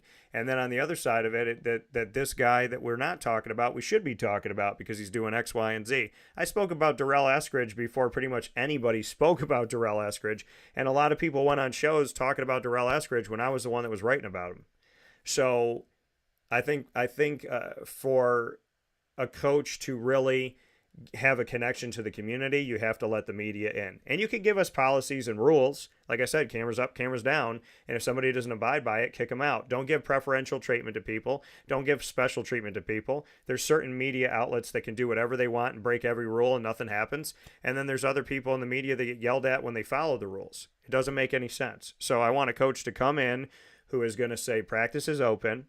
You can watch it. so I can really get to know the players, really get to see the players, really get to understand their growth and maturation, because that's the thing that I miss the most, is being able to see a player mature over time and to see what they become and how they become that person. I think that I am best fit to talk to the people of the world that want information on Syracuse football by actually getting to see the practice and break it down. So, I think the new head coach's ingredients to success: ties to the Northeast, recruiting in the Northeast, respect of the Northeast, respect to the alumni. Bring the alumni in, have them talk to your team, not just the Dwight Freeneys and the Arthur Jones and the Chandler Jones and the Donovan McNabbs and the Don McPhersons, but anybody and everybody that wants to come back. Let them come and talk. If they are a more moral, value-driven, they're not somebody getting in trouble, they're not somebody doing bad things. If they're doing good things in the world, there's no reason why they shouldn't be able to come back and talk to the team. There's a lot of people that are local, and you got 87 championship team guys that are local. You got Turnell Sims you can call Blake Bednarz, you can call Rob Drummond, you can call Scott Schwades. Tim Green, just seeing him come into the room, I think would be huge. This man fought on the field, and he has fought off the field with ALS for many, many years, and he's still here with us. And so, to me, I think it's imperative to have the alumni, not just when you want money, but to really care and show that, hey, when you leave my team, you're still my family. Syracuse has done a horrible job at that, of saying, when you leave Syracuse, we still love you. When you leave home, you can always come home. Alumni don't feel that way right now, and we need to change that. So I think that's imperative. And how does that benefit the current student athlete? You heard what Jerome said. I was talking to guys that had already done it. I was talking to guys that knew the areas in the city to stay away from, the areas of the city that were okay. I was talking to guys that had been through it all. They had seen it all. Whatever I was going through, they were going to be able to talk to me about it, whatever it was. That's imperative to have that on the team. It's extremely crucial, and it only builds your fan base. It only builds your money. It only builds your connections and your bridges. And some of these alumni might hire the current student athletes, so it benefits them as well. And it makes the school look good. And if the school only cares about their ego and image, well, having your alumni back is eventually going to get you more money, more exposure, and more opportunity if you just care about your ego. And so I think that having the alumni back is huge. I think having the media in is huge, and letting people come to camp and come to practice so that we can tell your story is a really big thing too. And I think an attachment to the community, letting your assistant coaches be interviewed so that the community actually gets to know these people. The community never really gets to know them. They don't even know what some of the coaches look like because they weren't allowed to speak in the past regime. So I think letting your assistant coaches and your coordinators speak is extremely important. I think more interview opportunities is important. The more information you could put out there, the more interviews you could put out there, the more exposure you can give your team can create new fans, new connections. And instead of somebody just yelling at number 2 on the field for missing that play, they could get to know number 2, get to know their backstory, get to know about their dad, get to know about the adversity that they had. My story I got to tell with Dan Villari because Dan was so nice to tell it on Wake Up Call. That story carried all the way. That was before anybody had seen him on the field, before he had done much of anything on the field. And now look at Dan Villari. And you go back to that story, and there were people weeks later going back to that interview because they heard about Dan Villari. They saw Dan Villari do well. They probably searched Dan Villari. Thankfully, my YouTube video came up, and they watched the video 4 weeks in, 8 weeks in, 10 weeks into the season because they wanted to gather information about this guy that they're enjoying to watch. Well, I like the flip side of it. How about we get more interview opportunities so you can get to know the players and the coaches so that when they make a mistake or when they do something good or whatever happens, you have a vested interest and support for them, and you see them as people and not just transactionally of give me something good right now. So I think it is manyfold for the coach. It's the things that a normal head coach has to do, and at the same time, be comfortable creating an identity for Syracuse. Don't try to be everybody else. Create your own identity for Syracuse. Let Syracuse be what it is. Don't try to be a poor man's Florida State. Be Syracuse. Don't try to be kind of like Clemson. Be Syracuse. I think that that's extremely, extremely important. So I think there's a lot of things that the new head coach can do. The Northeast ties, Northeast recruiting, Northeast respect, involving the alumni, involving the media, having more opportunities, letting your assistant coaches and coordinators speak, and getting out in the community and showing Syracuse, New York, and Central and Upstate New York that you are their team. The state of New York that you are their team. The alumni all over the world that you are their team. And to not just stay on the hill with all of your doors closed and shut everything and make it a very cold and dark and dingy place. I think the best thing that the new head coach can do is have an open door policy where we can truly get to know the team, get to know their stories, so that people know who they're rooting for. Those are my ingredients to success for Syracuse's new head football coach, coming in soon. Proudly presented by Avicolli's on 7839 Oswego Road in Liverpool, New York. Make sure that you check them out today and Tuesday through Sunday weekly for lunch, dinner, and drinks. As always, drink responsibly. And if you would like takeout, delivery, and catering, you can call 315-622-5100. If you'd like to order online, you can go to myavicollis.com. It's extremely easy. They updated their website to make it even more easy to order. So go to myavicollis. That's AVICOLLIS.com today. With that being said, I want to thank you for tuning in to Wake Up Call every Monday through Friday from 9 a.m. to 11 a.m. Eastern Time. YouTube.com, Facebook.com, both / Wake Up Call DT.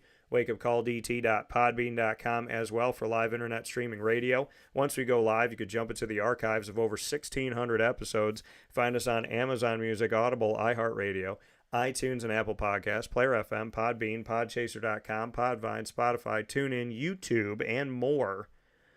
All you have to do is search Wake Up Call with Dan Tortora, or one word, Wake Up Call DT. Big time thanks to our incredible partners that we have in Central and Upstate New York.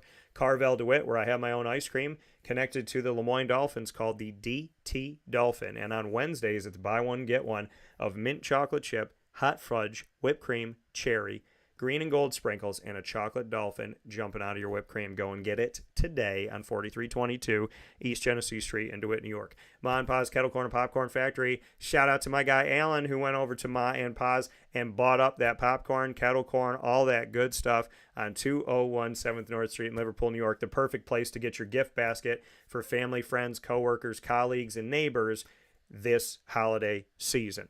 The Wildcat Sports Pub, I was there last night doing a live broadcast with West Genesee. Every month I'm out there with the West Genesee Wildcats, and we do other special features throughout the year on stage at the Wildcat on 3680 Milton Avenue in Camillus, New York. GG Cards and Breaks. We talk about sports all the time, and what easier way to connect with the sports people that we love than to go to GG Cards and Breaks and collect those cards of the teams we love, of the players that we love, of the history, of the new stuff, and to try your luck and see what you can find in a pack and in a box today. GG Cards and Breaks keeps us all a kid and keep us connected to the sports world in a very cool and unique way. GG Cards and Breaks, it's an awesome community here in Central and Upstate New York as well. 639 Delmar Place in Syracuse, open 7 days a week. Chick-fil-A Cicero and Chick-fil-A Clay. Folks, I got to tell you, these two Chick-fil-A's, they're different to me in the best of ways. I love Chick-fil-A. I love the food. I love the message. I love the people. And at Chick-fil-A Cicero and Chick-fil-A Clay, I've gotten to know them even more so, connect with them even more.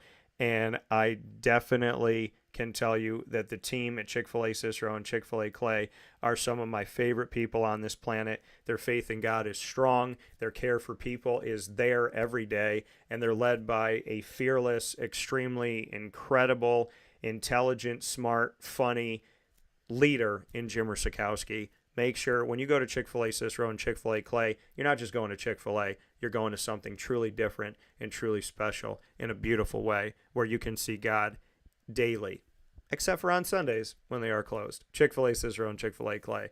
Canine Camp Dog Daycare and Canine Campground Dog Boarding. The only place that I would tell you to trust with your dog for short and long-term care, and that's because Lorraine and Chad and the team have been phenomenal to Lily and phenomenal to other dogs that I know in the community and even outside of the community that travel in for holidays. They have been wonderful. They not just take dogs in, they vet the process. They go through things and they check to make sure your dog has a good temperament. Your dog is good with other dogs. They've gotten all the shots that they need.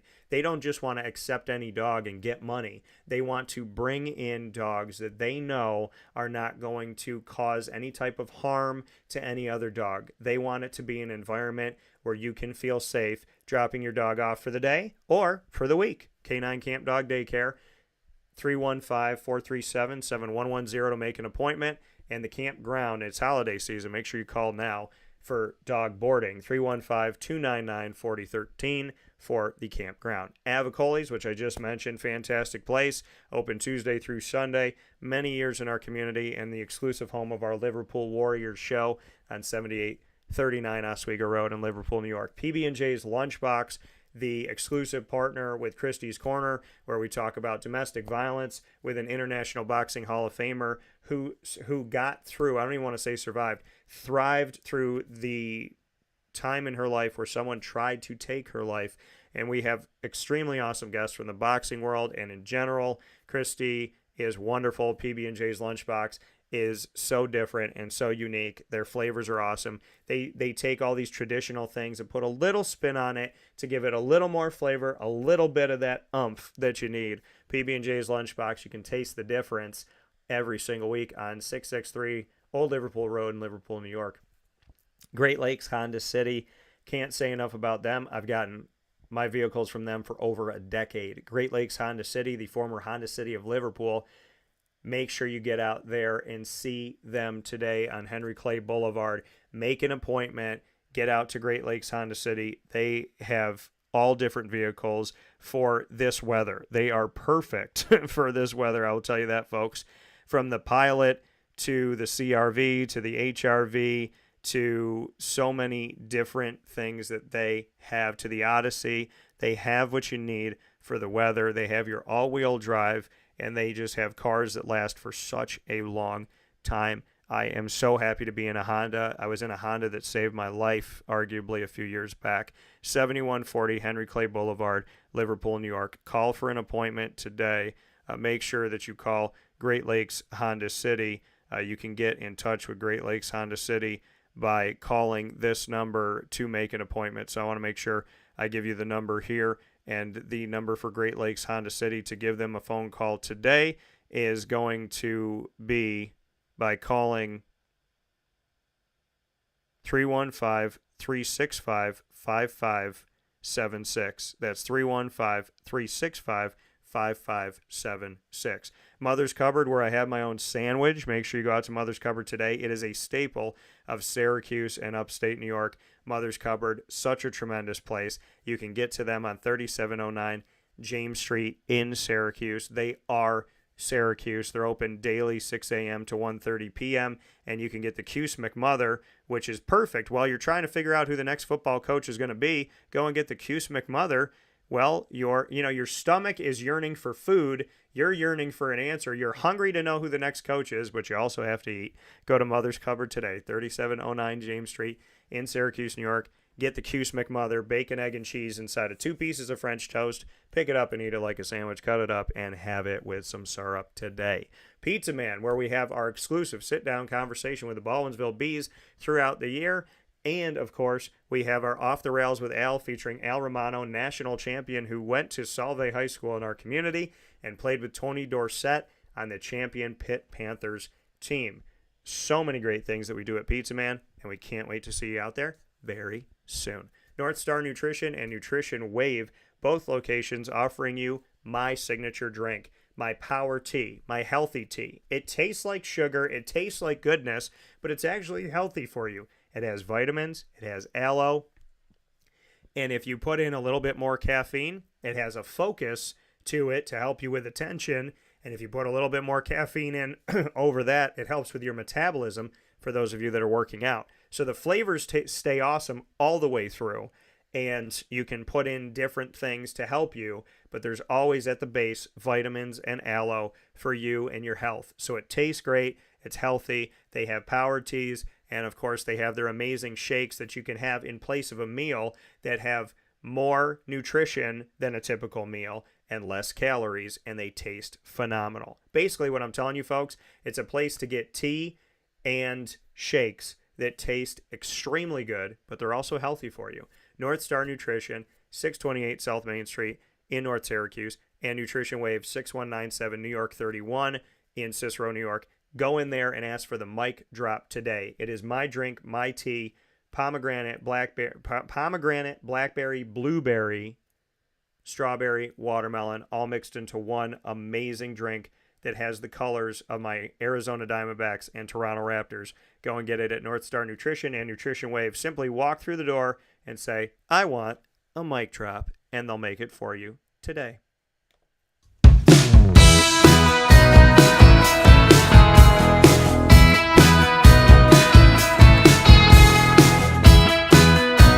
Wake Up Call with Dan Tortora and Dan Tortora Broadcast Media is the exclusive multimedia marketing partner of your Lemoyne College Dolphins. Hang out with the Dolphins on Wednesdays during Dolphin time at 9 a.m. Eastern Time. And, of course, first and third Wednesday of each month, you'll find AD and DT with Athletics Director Bob Beretta and myself, Dan Tortora. Every second and fourth Wednesday, you'll find the Dolphin Dive, diving into stories of student athletes, coaches, administration, future Dolphins, and alumni. All of this content is available on youtube.com/wakeupcalldt. Click subscribe, hit the notification bell, and check out our playlist for Lemoyne. You can also find our content with the Dolphins by going to wakeupcalldt.com under exclusive partners and Lemoyne. For more information, go to LeMoyneDolphins.com. Support your Dolphins on the fields and courts and pools of life as they are in their first season in Division I. God bless, and fins up.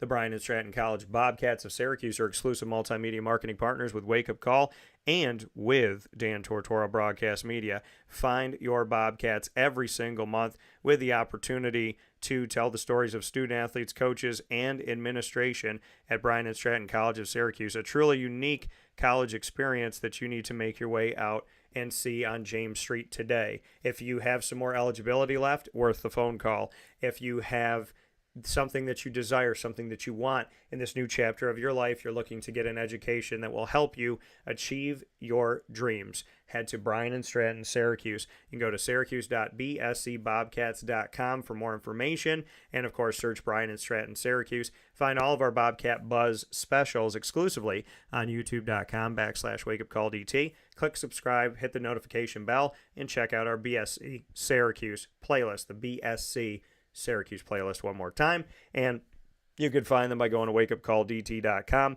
under exclusive partners, clicking on BSC Syracuse. As always, God bless and go Bobcats. With that being said, here on Wake Up Call with Dan Tortora, I want to thank my incredible guests inside of MonPazPopcorn.com's What's Poppin'. Many thanks to Turnell Sims, Blake Bednarz, Jerome Smith for telling the story from the alumni point of view and giving you very key ingredients to success. Proudly presented by Avicolli's here on the show today as well. I hope you have a fantastic day. Stay close to our social media. That coaching announcement can happen at any given time. Facebook at Wake Up Call DT, X at Call DT, Instagram at Wake Up Call _DT. As always, my wonderful, wonderful people of the world and God's children,